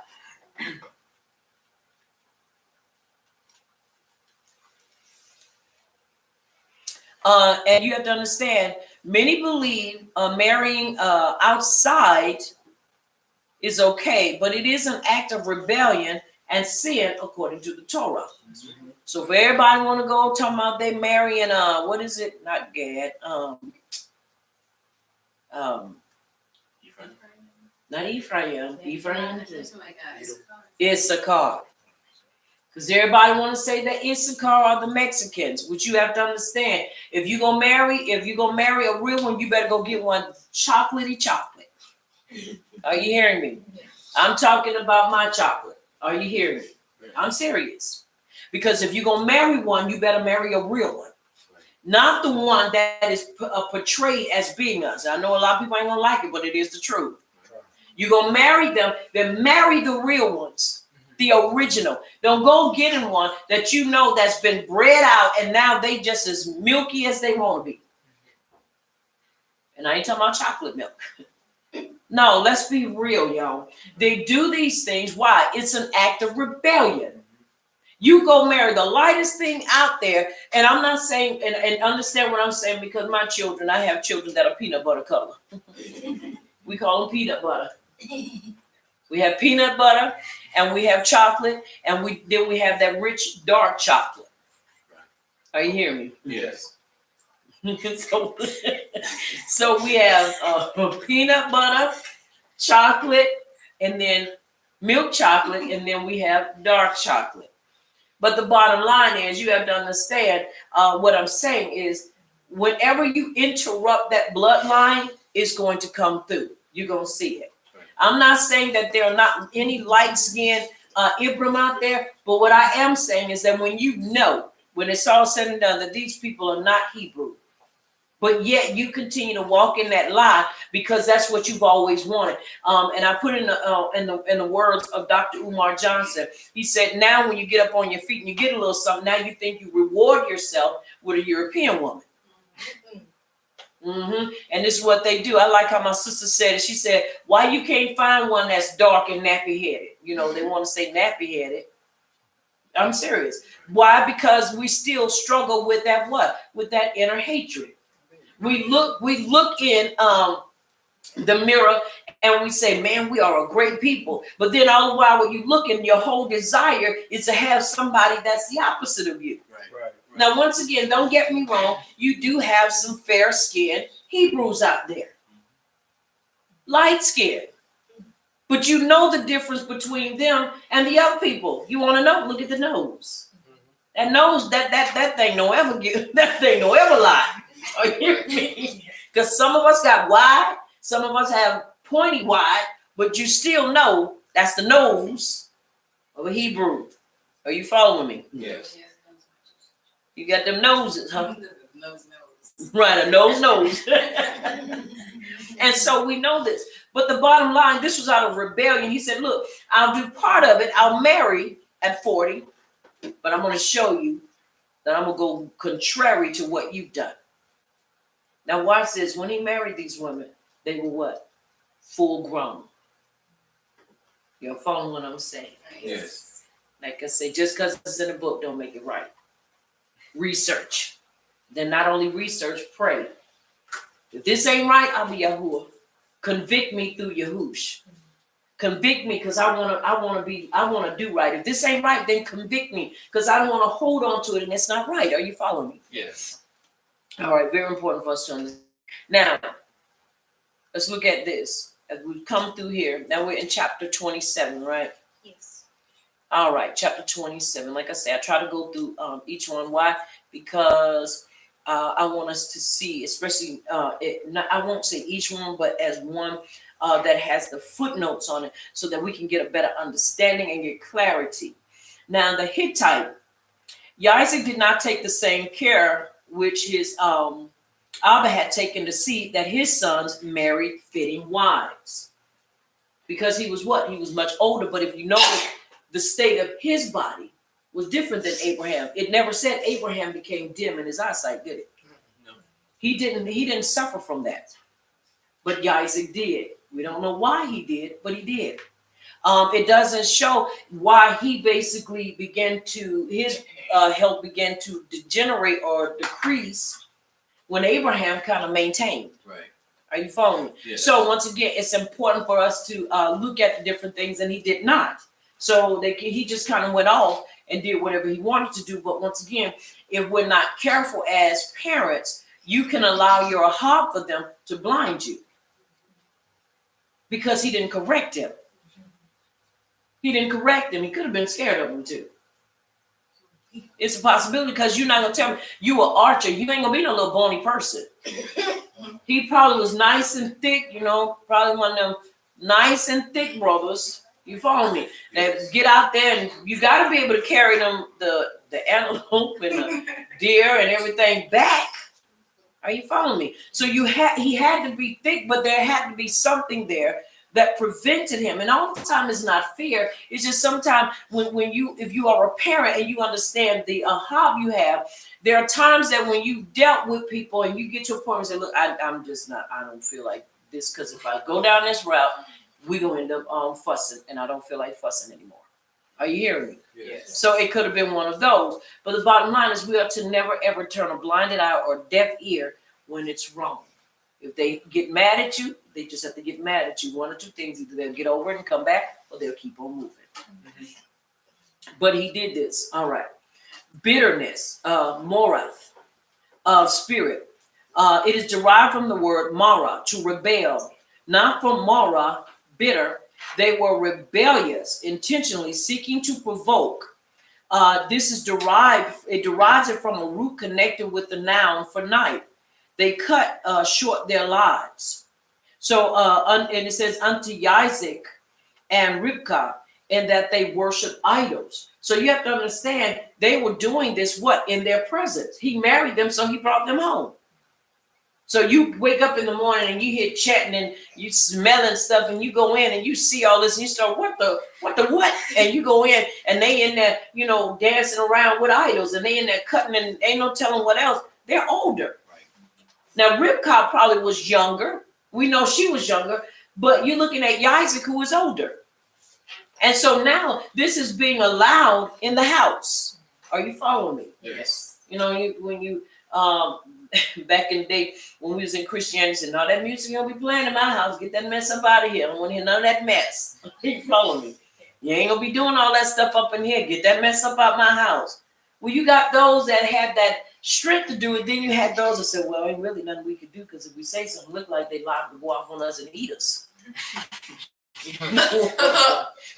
So you're looking at their faces, so you kind of like, well, I don't know, we might just kind of let that pass, but living in. And I made, because I promise you, my son got a new saying now, crazy self. But 2-piece, I don't do a 2-piece, I do a family meal. We prepare family meals. I prepare family meals. 2 pieces ain't gonna get it because everybody don't take a 2-piece. So you gotta have a family meal. You're gonna get the mashed potatoes, the cornbread, the string beans or the greens, and you're gonna get the meats. And then you're gonna get the dessert. Are y'all following me? Yes. So it's important that we understand once again what is taking place here. Due to a lack of, I won't say not being able to input in his life, but you have to understand, if he is already off going wild, he's already doing the things he wants to do. He's already been out there hunting. He's already pulled himself away from truth. If he was already doing that then, you can imagine when he got to that age, he probably wasn't. But now that is out to fire, of course you're going to come around, your hand out. Right. You ready to see what you're going to be able to get. Okay.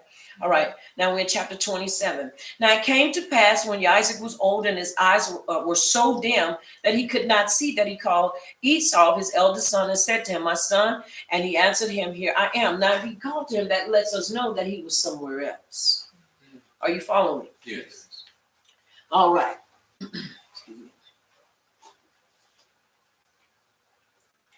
His eyes dim from old age. Now, this is what they say the reason why. That this was a punishment for not restraining Esau and his wickedness, as happened to Eli, through the smoke of the incense which his daughters-in-law offered to idols. Another explanation is when Isaac lay bound on the altar for a sacrifice, the angel wept over him, and their tears dropped into his eyes and dimmed them. explanation, it happened to him that Yaakov might receive the Baruchings. So you got three different things that basically they say happened, but when it comes down to it, they really don't know. It just states that his eyes were dim, and we could call it for old age. We can also say it was a lack of iron. It could be a deficiency. You follow what I'm saying? Yes. Because if you don't get enough of iron, and what else is it? Calcium and what is that other one? Beta carotene. Your eyes will begin to get dim. You don't even have to be old for that to happen. You could be young. But these are the different scenarios in which they say. Now he says to him, I know that the yom of my death. I know not the yom of my death. So Isaac was 123 years old. And it says this can be calculated. About 5 years younger than his mother at the time of her death. And when a man reached within 5 years of his parents' age, he must begin thinking of his own death. This is talking about, and this is quoted according of the Talmudical rabbi. A baruching is more effective before one's death because the soul then frees itself from its physical bonds. We must find that Yaakov and Moshe also pronounced their baruching soon before their death. So that's rabbinical, and that's basically what the rabbis and sages say. Once again, it is just a, I don't want to say theory, but it is just a scenario, okay, that they say is possible. And so these are some of the things they believe. But once again, he said he didn't know when he was, but he knew he was getting older to where now this needed to be done. And then it could be possible that he saw after marrying these two women, okay, I got to do something. And perhaps maybe this will bring him back into wanting to do right. But I've learned you could take a pig out of his pen, it's still a pig. Are you hearing me? It's still going to be a pig. It's still going to want to wallow. So it's a possibility that is what provoked him, because he wanted him to do better. And by showing him what it is that he would get, then that would perhaps change his mind and make him want to come in and do right. You follow what I'm saying? Yes. All right. Verse 3, take, renders, sharpen your sword or knife so that you kill the animal according to the method of slaughter, and it may not be nabila or carrion. In other words, dead. So you had to make sure he took care of that right. Quiver defines it as a sword, that which is hung up. It is derived from tala, to hang up.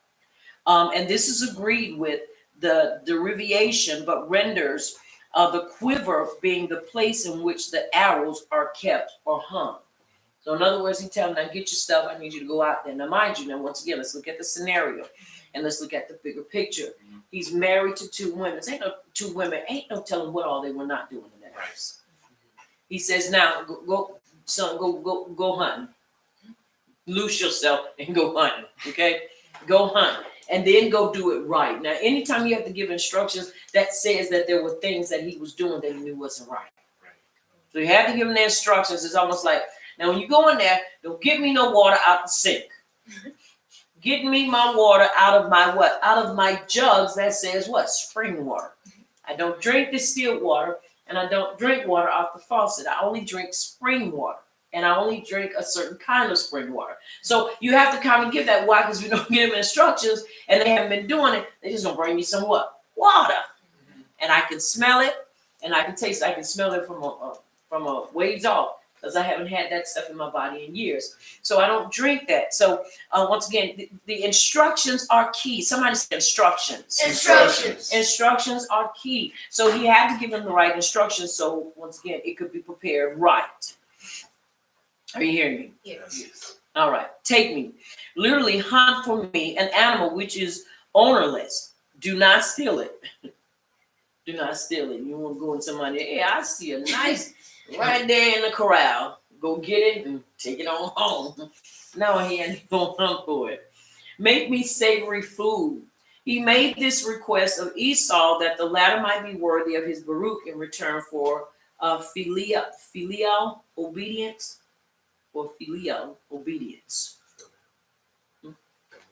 Filial obedience. All right, for his obedience.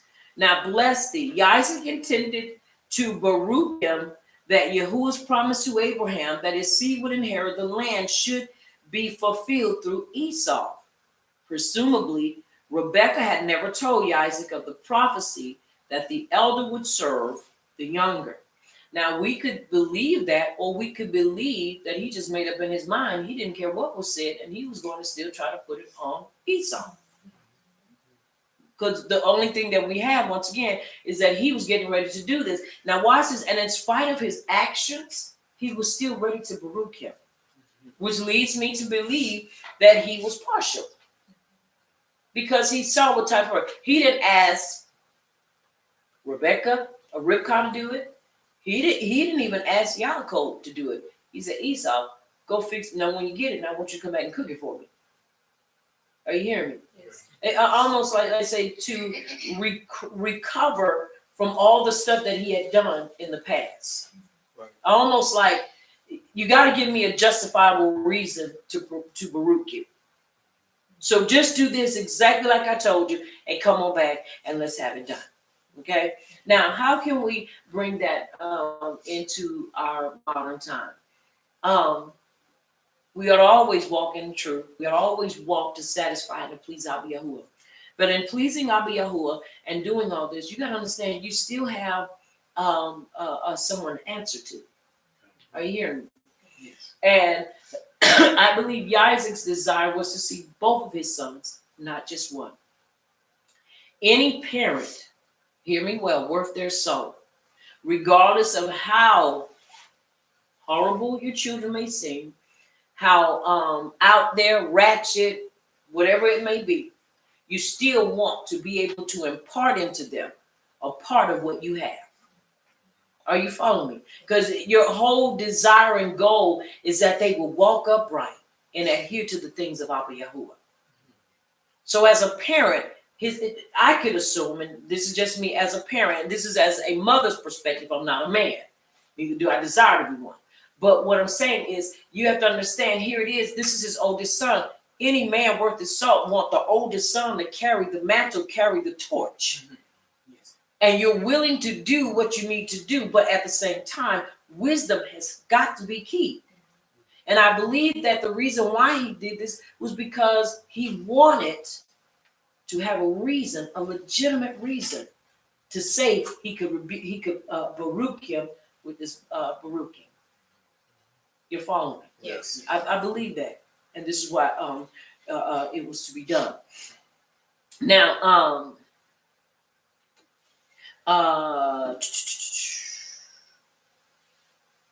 now he tells him after he does this, he says, Baruch thee.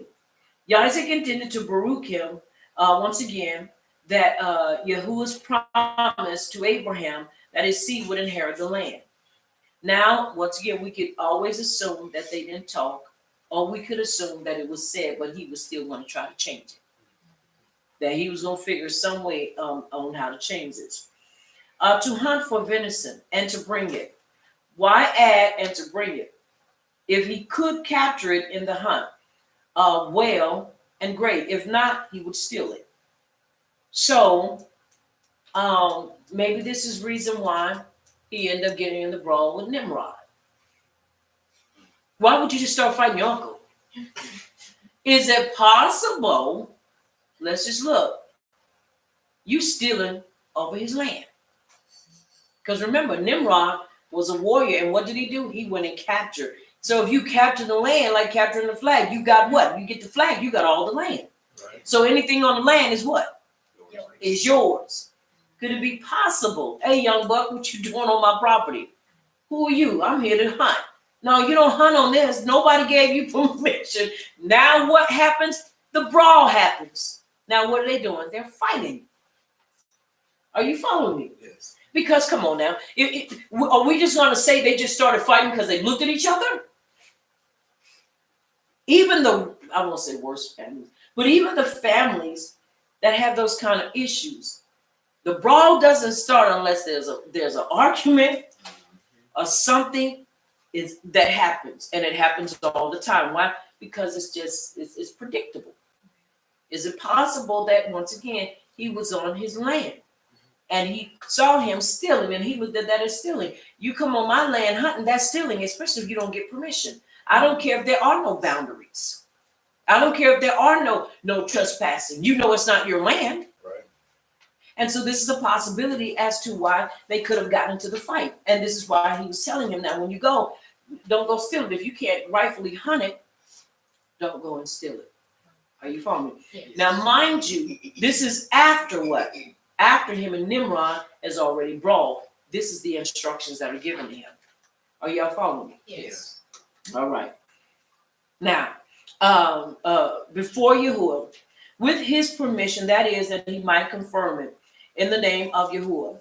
Rivkah urged upon Yaakov the necessity of doing what she bade him, since a Baruch by Yazdik before Yahuwah would be irrevocable if given to Esau. Yaakov could never stand before him.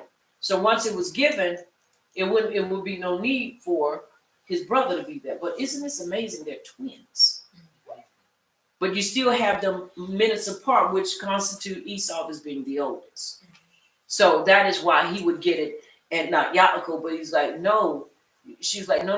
You have to understand this is not right. And then not only that, now you got two women in my home that are worship idols, and this is not so. This can't be so. So we see the bigger picture here. Y'all follow me? Yes. So it's very important for us to understand why we can see it going in the manner that it went. Y'all follow me? Yes. All right. Verse 8. Let's read Did we read verse 8? You did? Money did. All right. She read all the way to what? 7? Okay. Yeah. All right. Verse 8. Let's take up at verse 8 and let's read 8 verses, please. Now therefore, my son, obey my voice according to that which I command thee.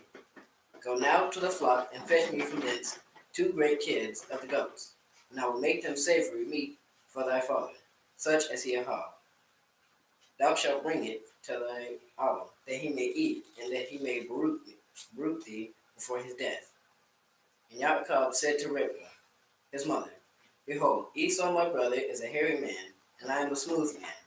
My father peradventure will feel me, and I shall see to him as a deceiver. And I shall bring a curse upon me, and not a bruising. And his mother said unto him, Upon me be thy curse, my son. Only obey my voice, and go fetch me them. And he went and fetched, and brought them to his Emma. And his Emma made savory meat, such as his Abba had. And Rebekah took greatly raiment of her eldest son Esau, which were with her in thy house, and put them upon Yaakov her younger son. And she put the skins of the kids of the goat upon his hands, and upon the smoothness of his neck. And it is so. And it is so. Nigga, remember these were they were kids of the goats, and kids are the smaller ones. That's why I was wondering, why would she need 2? One, because she had to shear it, and then the other she sheared it and cooked it. So you had to kind of be able to put it away where won't nobody really expect anything. You have to understand the ingenuity and the the craft of deception. Now they say that Yaakov deceived Esau. No, Rivkah through Yaakov deceived Isaac into making him believe that he was the older son. But she had her reasons, because she saw that he was not going to change, and that he was going to give all this power over to Esau, Yes. who didn't deserve it. Are you following me? Yes. Reason has to come in when people are blinded by a hop. It does. Many times people don't like to hear stuff like this because people have children. And this is I'm a stickler for, and people might get angry with what I'm about to say. But we say we walk in truth, but our house is all out of order.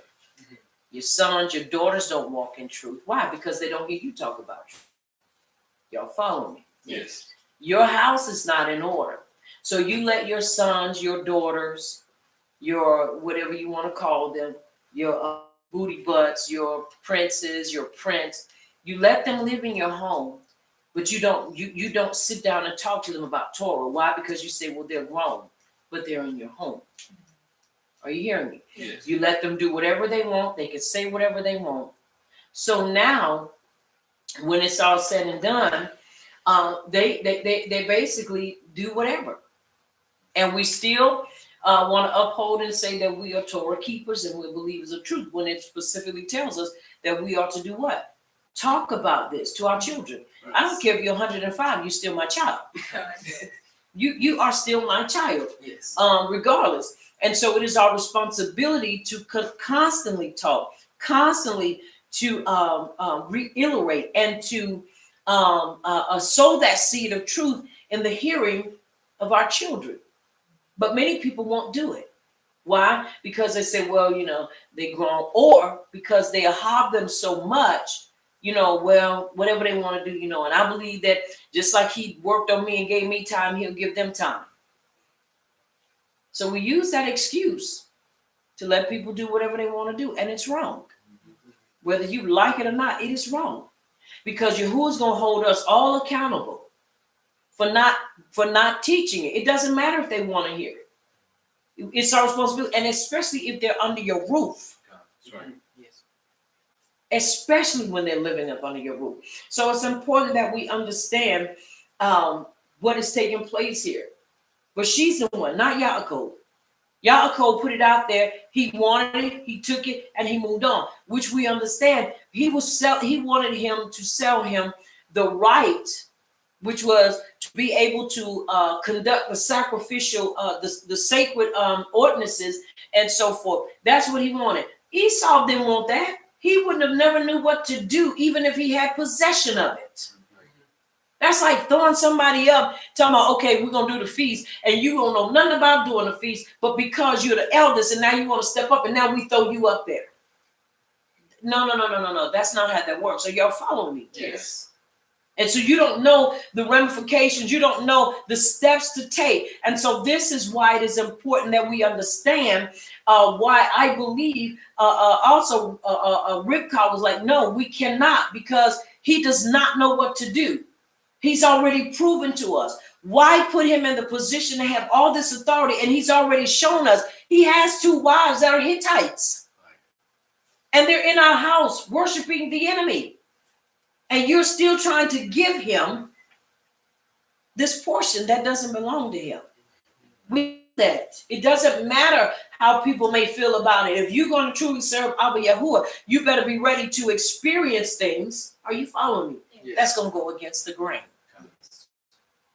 And so this is important that we understand this. Now,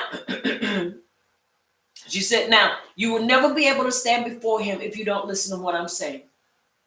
All that you said in class, in Shem's, in his tent to learn, you're not going. It's going to be forfeited if you don't listen to me. Now, like I said, you got to understand. He hobbed his dad, and it's like, okay, I'm going in. Are you hearing me? So now you got to understand. Now he wrestling with lying to his Abba and tricking him. You know what was the saying of the lesser evils? You got to do almost like of the 2 evils, you got to take the lesser one. You know, the greatest thing that could have ever gone wrong is that Esau would have had that place in his hand. Mm-hmm. Yes. So it had to be stopped. But you never hear people talk of it like that. They only say Yaakov. Yaakov, once again, didn't deceive him. He just got from him what he didn't want. Mm-hmm. Now he says in verse 9, fetch me. They belong to me, because when I married your Abba, I arranged that I should receive as part of my allowance 2 goats every yom. So once again, she was a woman of wisdom. She had her own stuff. Now you have to understand, when you look at this, that means that she was planning for that time even before even after they were born. You see what I'm saying? After she got the information, I'm sure, a woman of wisdom, she said, no. If this is what Yahuwah is saying to me, let me go and get this thing right. Now, because remember, when she came from home, she came from a place of what? Idol worship. Mm-hmm. She came from that. And so she was really trying to live right. And so now you are confronted with these things, but you also understand what Yahuwah has said concerning your son's life. You ain't going to change that. Are you following me? Yes. So it's important that we understand her strength, and what she did could have cost her life. What she understood is either this or I fall into the hands of Papa Yahuwah. And she didn't want to do that. All right. Goats. These were chosen rather than sheep because their hairy skin makes a hard covering like a man's hardened hands. Now you have to understand. Now, once again, this is thank you, Abba Yahuwah. Now she had to use that hair because it was think about different types of hair.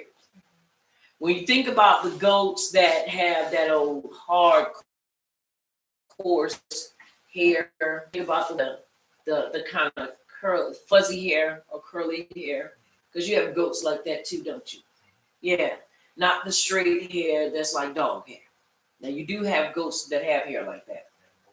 Yeah, you have those, but you also have the goats that have that kind of hair because it had to be realistic. So I'm assuming it had to be curly. You know, who do you ever shave? No. But anyway, she was able to take that, put it on him. Now you know she had to be thinking about how to do that because she had to glue that on him. Right, you can't make a coat because whenever you get the feeling that it falls off. Right. So it had to be glued onto his body to where it looked real. It felt real. It smelled real.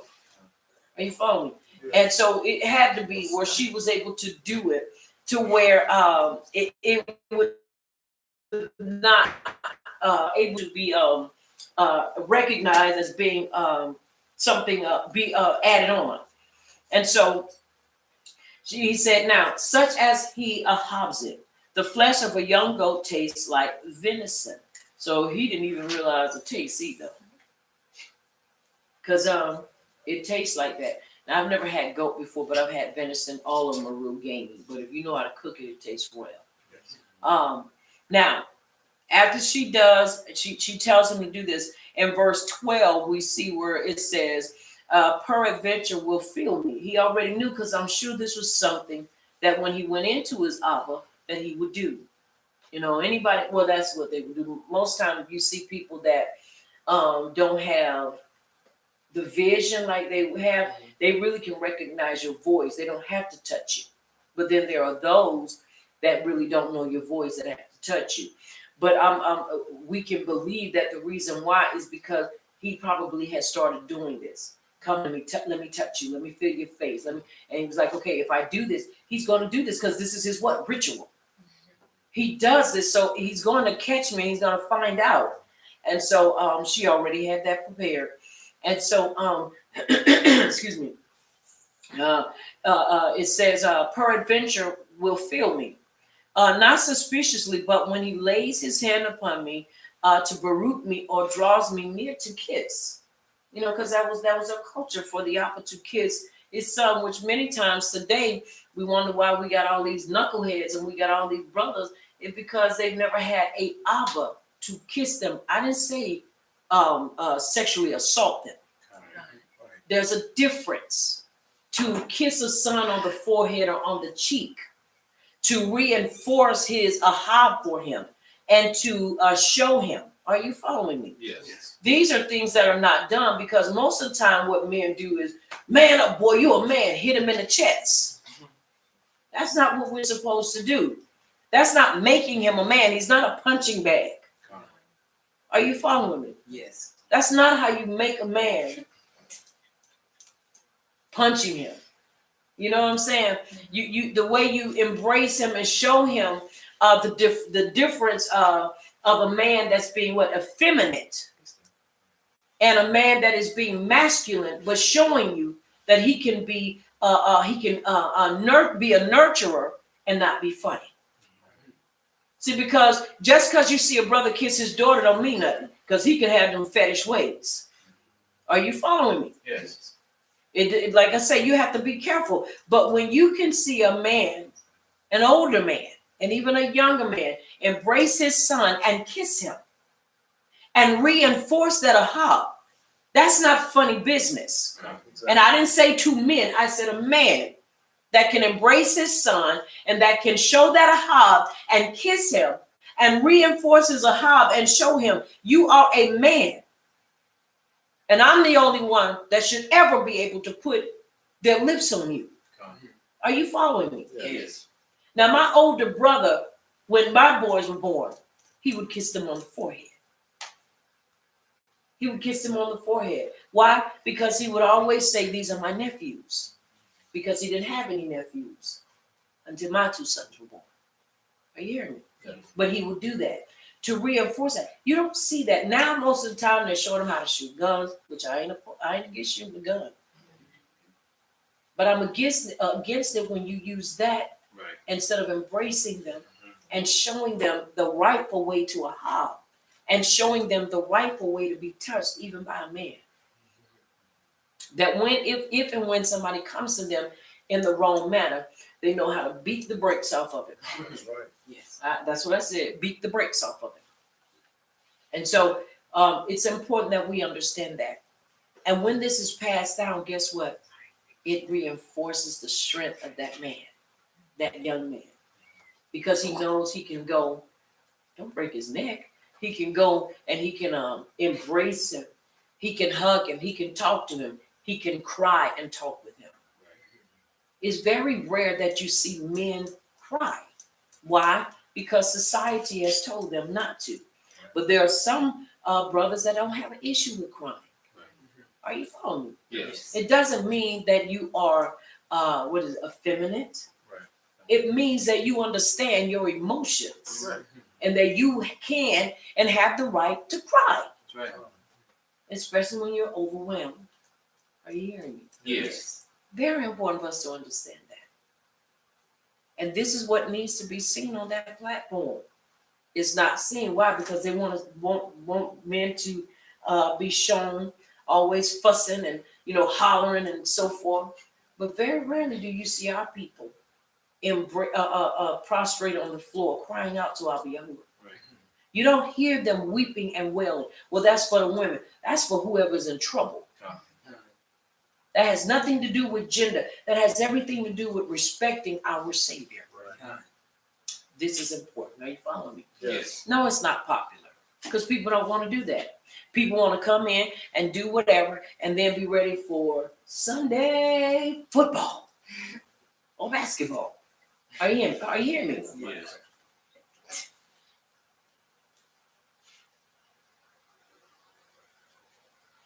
But it's important that we understand.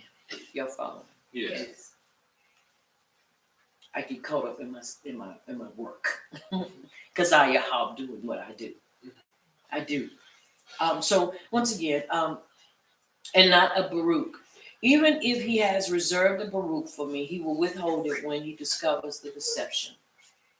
Now you have to understand, a person that is not willing to dive into that right off is a person that has a what? Conscience. Am I saying that Rivka didn't have a conscience? No, I'm not. But I am saying that you have to understand, it was not like she was coercing him. Now watch what I'm saying. From the time he was 13 up until the age he is now. She didn't have anything to do with it until it came to this point.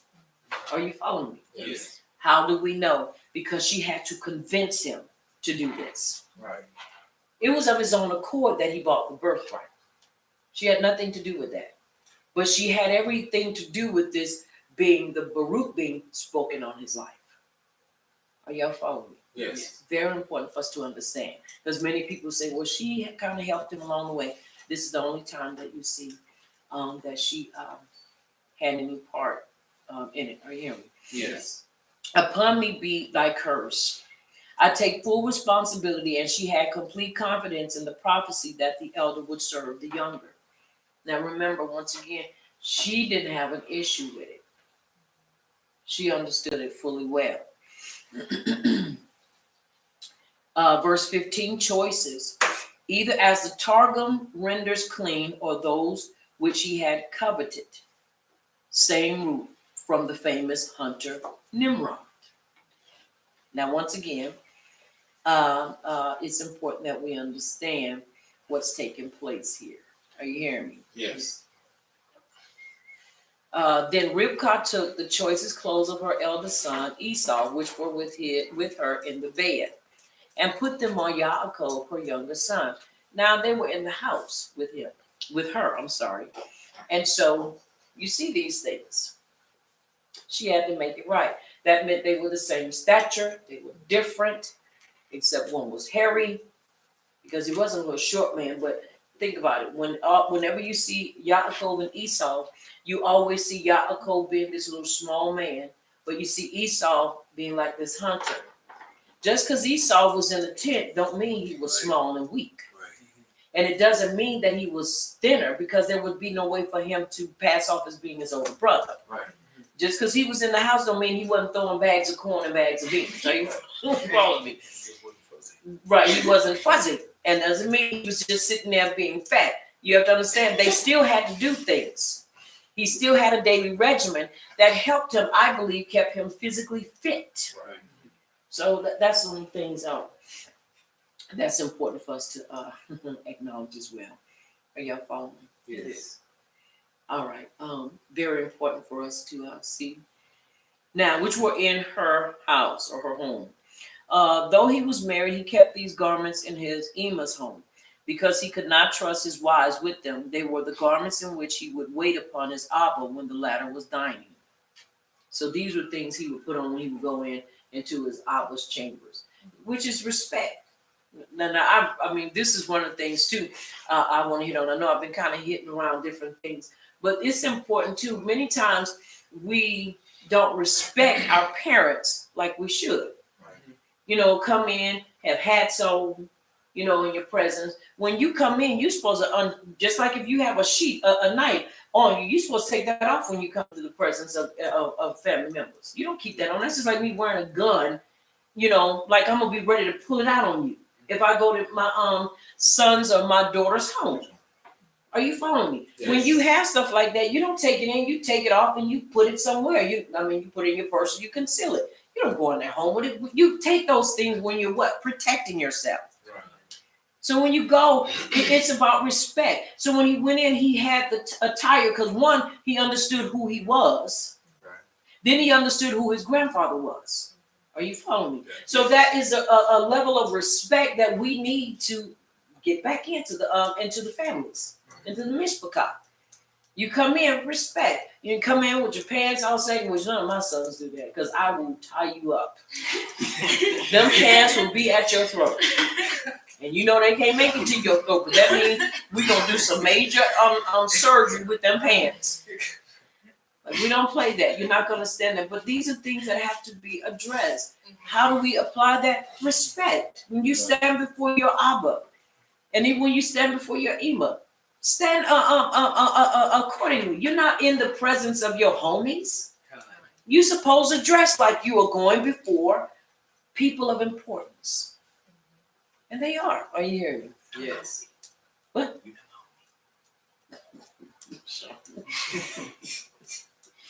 We will talk later. All right. Now, Yaakov, her younger son. The narrative stresses throughout that Esau was the elder and Yaakov the younger. And this is done to the credit of Rivkah. Although a mother would normally recognize that the Baruchim and the birthright belonged to the firstborn, she was determined that they should go to Yaakov because she perceived Esau's unfitness for them. Not only that, if you see somebody commit murder, you don't have to perceive it, you see it. It's known. He's unfit. He hasn't been in class. Now you can imagine when they were younger, you see them both going in this direction. Then you look down and the track star going this way. One going that way and one goes straight. Was he in class today? No, he was not in class.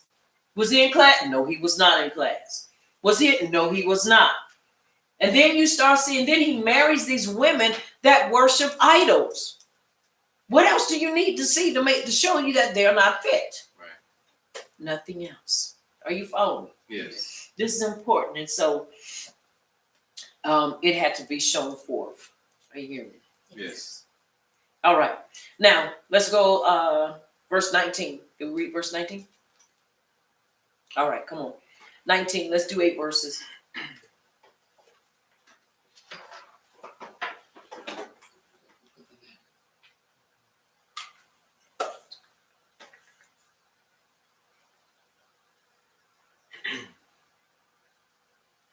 And Yaakov said to his Abba, I am Esau, your firstborn. I have done as you said to me. Please rise, sit and eat of my wild game, so that your being might bereave me. Verse 20. But Isaac said to his son, how is it that you have found it so quickly, my son? And he said, because Yahuwah, our power, brought it to me, or your power brought it to me. Then Isaac said to Yaakov, please come near, so that I feel you, my son, whether you truly are my son, Esau, or not. And Yaakov went near to Isaac, his Abba, and he felt him and said, the voice is the voice of Yaakov, but the hands are the hands of Esau. Verse 23. And he did not recognize him, for his hands were hairy like his brother Esau's hands, and he bereaved him. And he said, are you truly my son Esau? And he said, I am. Verse 25. And he said, bring it near to me, and let me eat of my son's wild game, so that my being might bereave you. So he brought it near to him, and he ate. And he brought him wine, and he drank. And his Abba Isaac said to him, please come near and kiss me, my son. And it is so. And it is so. Now, once again, as we look at this, you start thinking, why all the questioning? You know, are you sure you him? Are you sure you're my son? Once again, with the line of conversation, you can see that he had reservation about him being Esau. Right. And we could honestly assume the reason being is because the conversation about who should have gotten the birthright or who should get the beruking had to be mentioned at some point. Because why would he ask that? I mean, he went through a line of questioning. And he said, now you have to understand, he said Yahuwah brought it to him when she did bring it to him. It was right there out there. His mama had been saving it up, so he didn't lie on that part. But what he did lie is when he said he was Esau when he was not. Now you have to ask the question, was there any other way around it besides lying? A lie is a lie, no matter how you tell it, and no matter what is reason, whatever we try to reason and try to justify it, a lie is a lie. Mm-hmm. And we can never make a lie right. Are y'all following me? Yes. All right. And he says, in verse 20, he says, 21, he says, please come to me. Now, come near, that I may feel you, my son, whether you're really my son Esau or not. If he kept saying that, there was something in his heart and mind that kept making him have reservations about this being his son. But if you notice, he never asked, is this Yaakov? Because it would have been done then. He never asked that. Are you following me? Yes. You start thinking, who else gonna come in there and try to mimic his brother? But he never asked him that question. But he is still asking, are you my son? Once again, which we could really take us to the point to ask, why would he keep asking him that? Mm-hmm. Now listen what he says. So Yaakov went near to Isaac, his Abba, and he felt him and said, the voice is Yaakov's voice, but the hands are the hands of Esau. He knew his voice, relationship. He knew his voice. And 9 times out of 10, his voice probably was a little lighter. And that's why it's like, but your voice, there's something about this little, I won't say squeaky voice, but your voice is not as deep. Are you hearing me? Because when you talk, there's something about siblings. They may not, and they don't always have to be twins, but siblings do sound alike. Yes. You get to talk to me like, hey, who is that? I know you, but your voices sound alike. Is that you, Josh? Is that you, Sean? Which one of them is it you? Which one? You know, because you know the voice, but it's times where certain words they say, certain things they do, that they sound exactly alike. Are you following me? Yes. And so these are things that are being asked. Now he said, he did not recognize him because his hands were hairy like his brother Esau's hands. So he bereaved him. Then he said, are you really my son Esau? And he said, I am. Because once again, you have to understand, he lied about being Esau. And this is where he erred, because he lied. Now, once again, the question is asked, could he have done it a different way instead of having to lie? You follow me? A lie is a lie. We will never justify and make a lie right. And that's why sometimes we end up going through a whole lot of unnecessary hell because of that one little lie. That ain't a white lie, that's a lie. Verse 24. Then he said, verse 25, I'm sorry.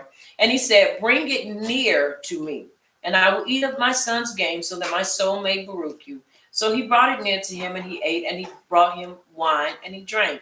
Then his Abba Isaac said to him, come near now and kiss me, my son. Now you have to understand, I believe the reason why he asked him to kiss him is because not only did he want to smell, but he wanted to be sure that it was the same way. Now you got to understand, if you kiss your children, you kiss each one of them in a different way, and they kiss you in a different way. It's the truth. That's how you can tell who kissed you. Some kiss and there's nothing left on the cheek, and then some kiss and everybody be fussing. Hey, stop that! Stop making mama's side of her cheek all juicy. So you look at these things, and so I also believe that it was a test to see if he would kiss him in the same way, if he would embrace him, if he would hug him when he kissed him, if he would put his hand on him when he kissed him. Because you got to understand, he's got to become Esau.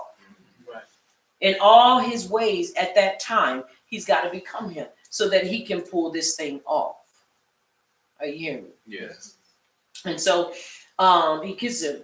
Now, once again, the softness of manner and addresses belongs to Yaakov, not Esau. It construes as a statement. It appears that thou art indeed Esau. He says, art thou my son? And he says, I am. He did not say I am Esau, but I am is not in the original.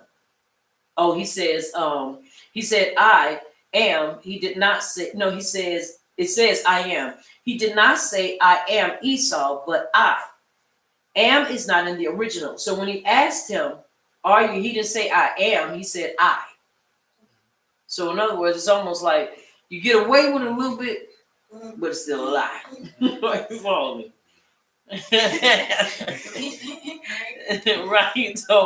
Right. So really, once again, but this is where we see. All right. And then he says to him, and he came near and kissed him, and he smelled the smell of his clothing, and baruched him and said, surely the smell of my son is like the smell of a field.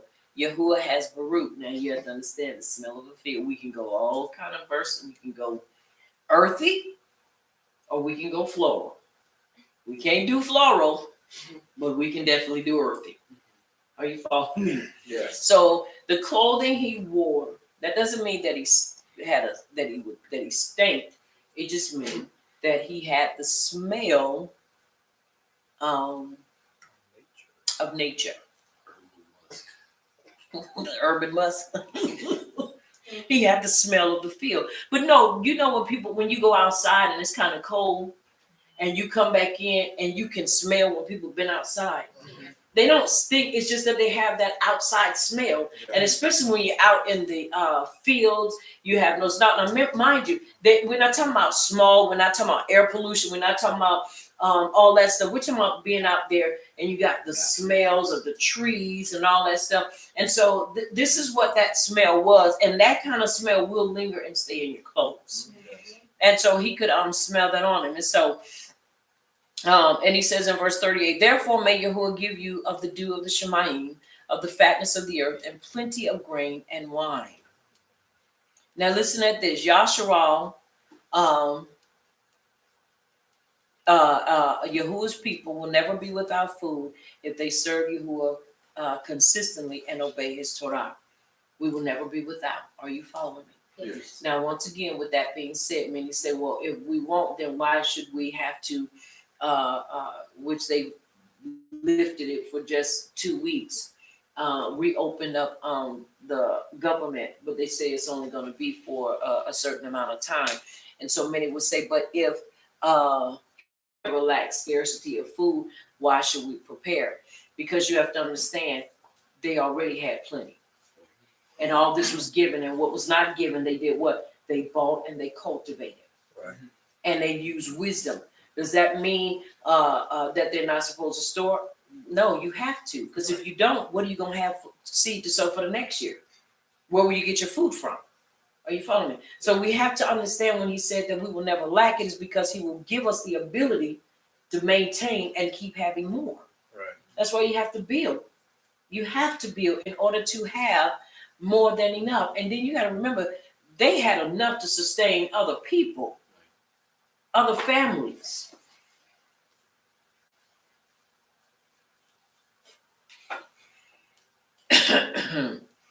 Are you hearing me? Yes. Mhm. All right. Verse 29.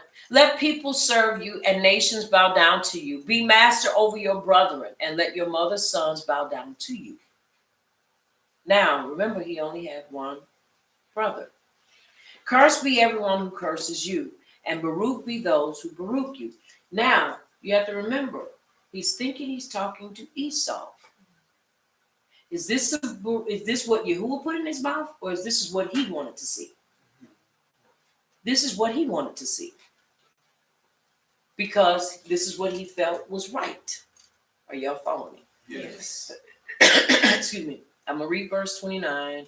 I'll read to 30, and then we're going to stop.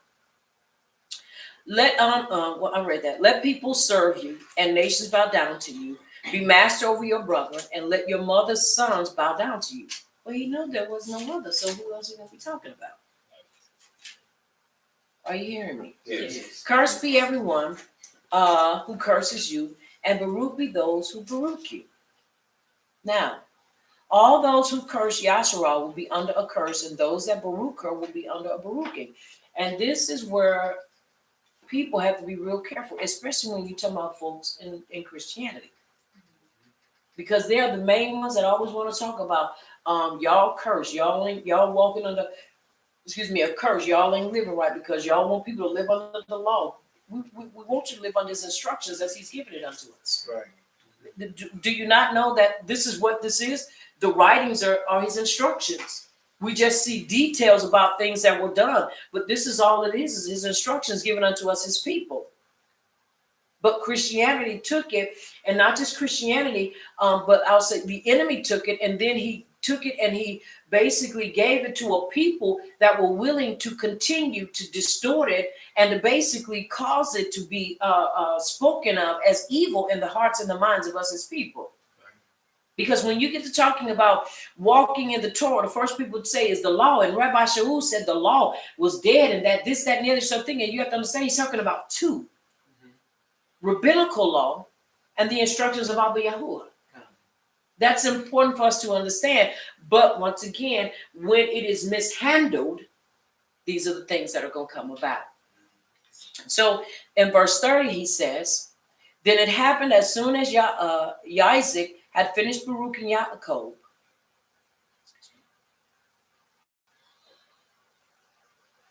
He had scarcely gone out from the presence of Isaac, his Abba, that Esau's, his brother, came in from his hunting.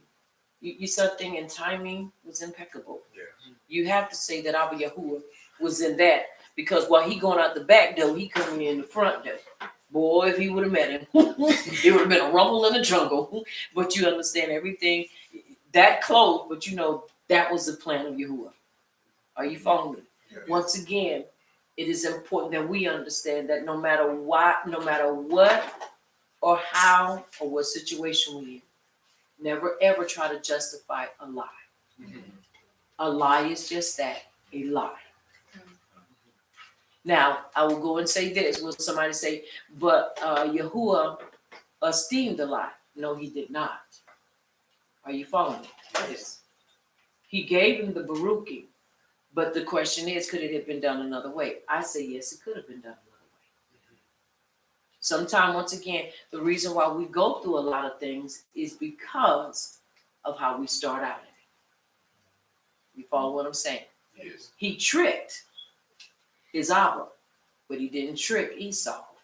And I believe this is why he got tricked in the worst kind of way, with two issues. Because look what he did. Now you have to understand, the writings never, no, it does. It shows that when he finds out Not only, you got to understand how he feels after knowing his baby boy has just deceived him. And Esau was in there weeping and crying, which we're going to read on after we come back from lunch. But you have to understand, that's the worst kind of pain to have somebody lie to you. They can slap you, they can punch you, because you can get over that. You know, don't nobody want to be abused. Don't get me wrong. Seriously. But for somebody to lie to you, that goes past the fleshly wound. That hits you in your heart, especially when it is a continual lie. It's like you ain't learned from the first time you lied, right? That thing hurts the heart, and it bruises the mind and the emotions.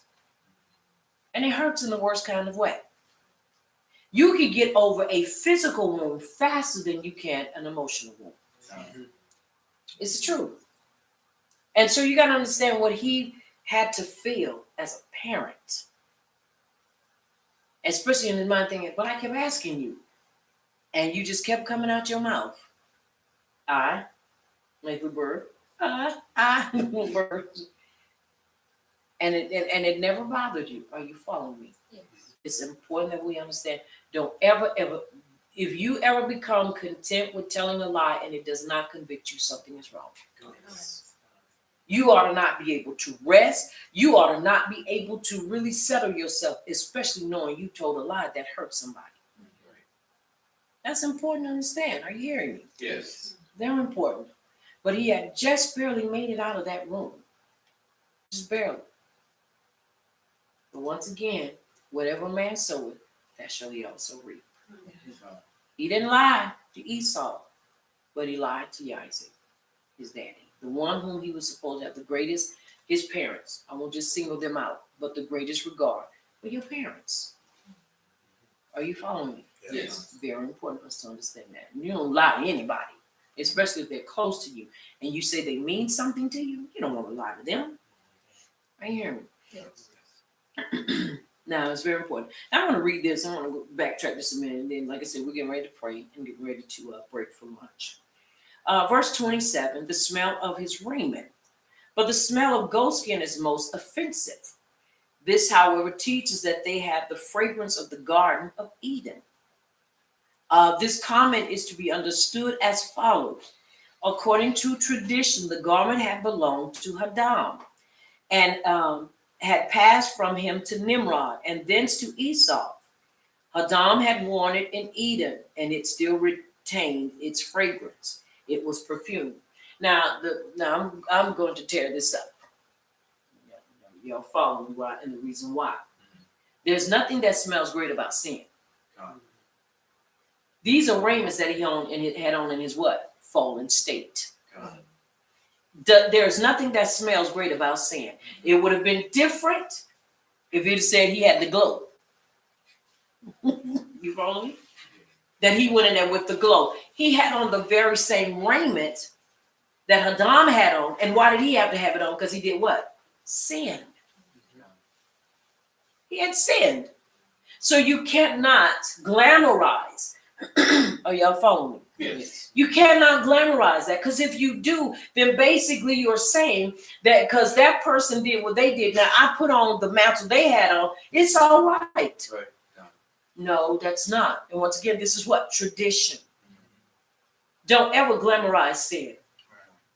And he had it on, and the only reason why Nimrod had it on is because, according to some theologians, Ham stole it and gave it to him so he could wear it.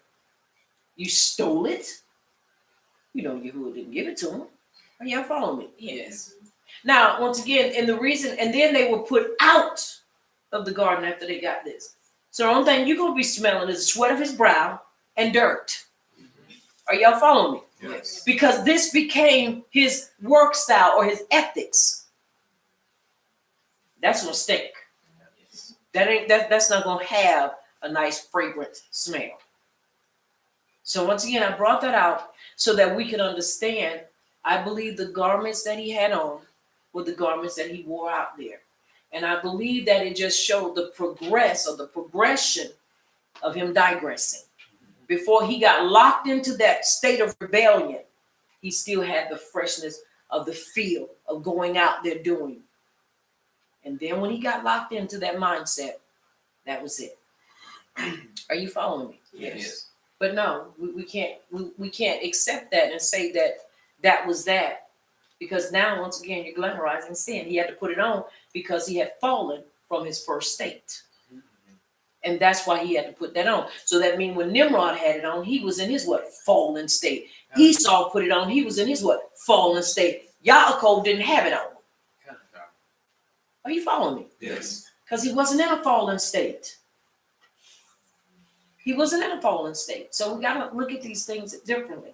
So I wanted to leave that in your hearing as we prepare to take our break, as we do whenever Shabbat, give you a chance to eat and excuse me, digest the word that you received, and be ready to come back with us for part 2 at 8 o'clock.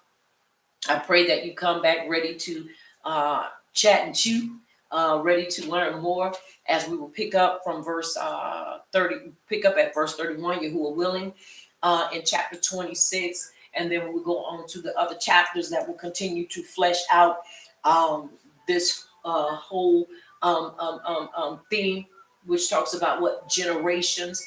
And so I pray that we have received an impartation that brings transformation as his people, and that we are prepared to go on to the next level in our walk with him. I want you to remember to keep your head up, keep your shoulders squared, and keep your heart and your feet in and upon the Torah, because you can't go wrong when you adhere to his instructions. I am Aliyah Yasharal, and I am the leader of Messengers of Yahuwah Kingdom Hebraic Belief Ministries, located in South Carolina. I want you to remember, here at Messengers of Yahuwah's Kingdom Hebraic Belief Ministries, this is the place where the Torah does the body excellent. Until next time, may Abba Yahuwah Baruch Atah and keep you in his shalom until we meet again. Also, I want you to remember that you've been touched by Champion TV, a place where the champions reside. And it is so. 8 o'clock.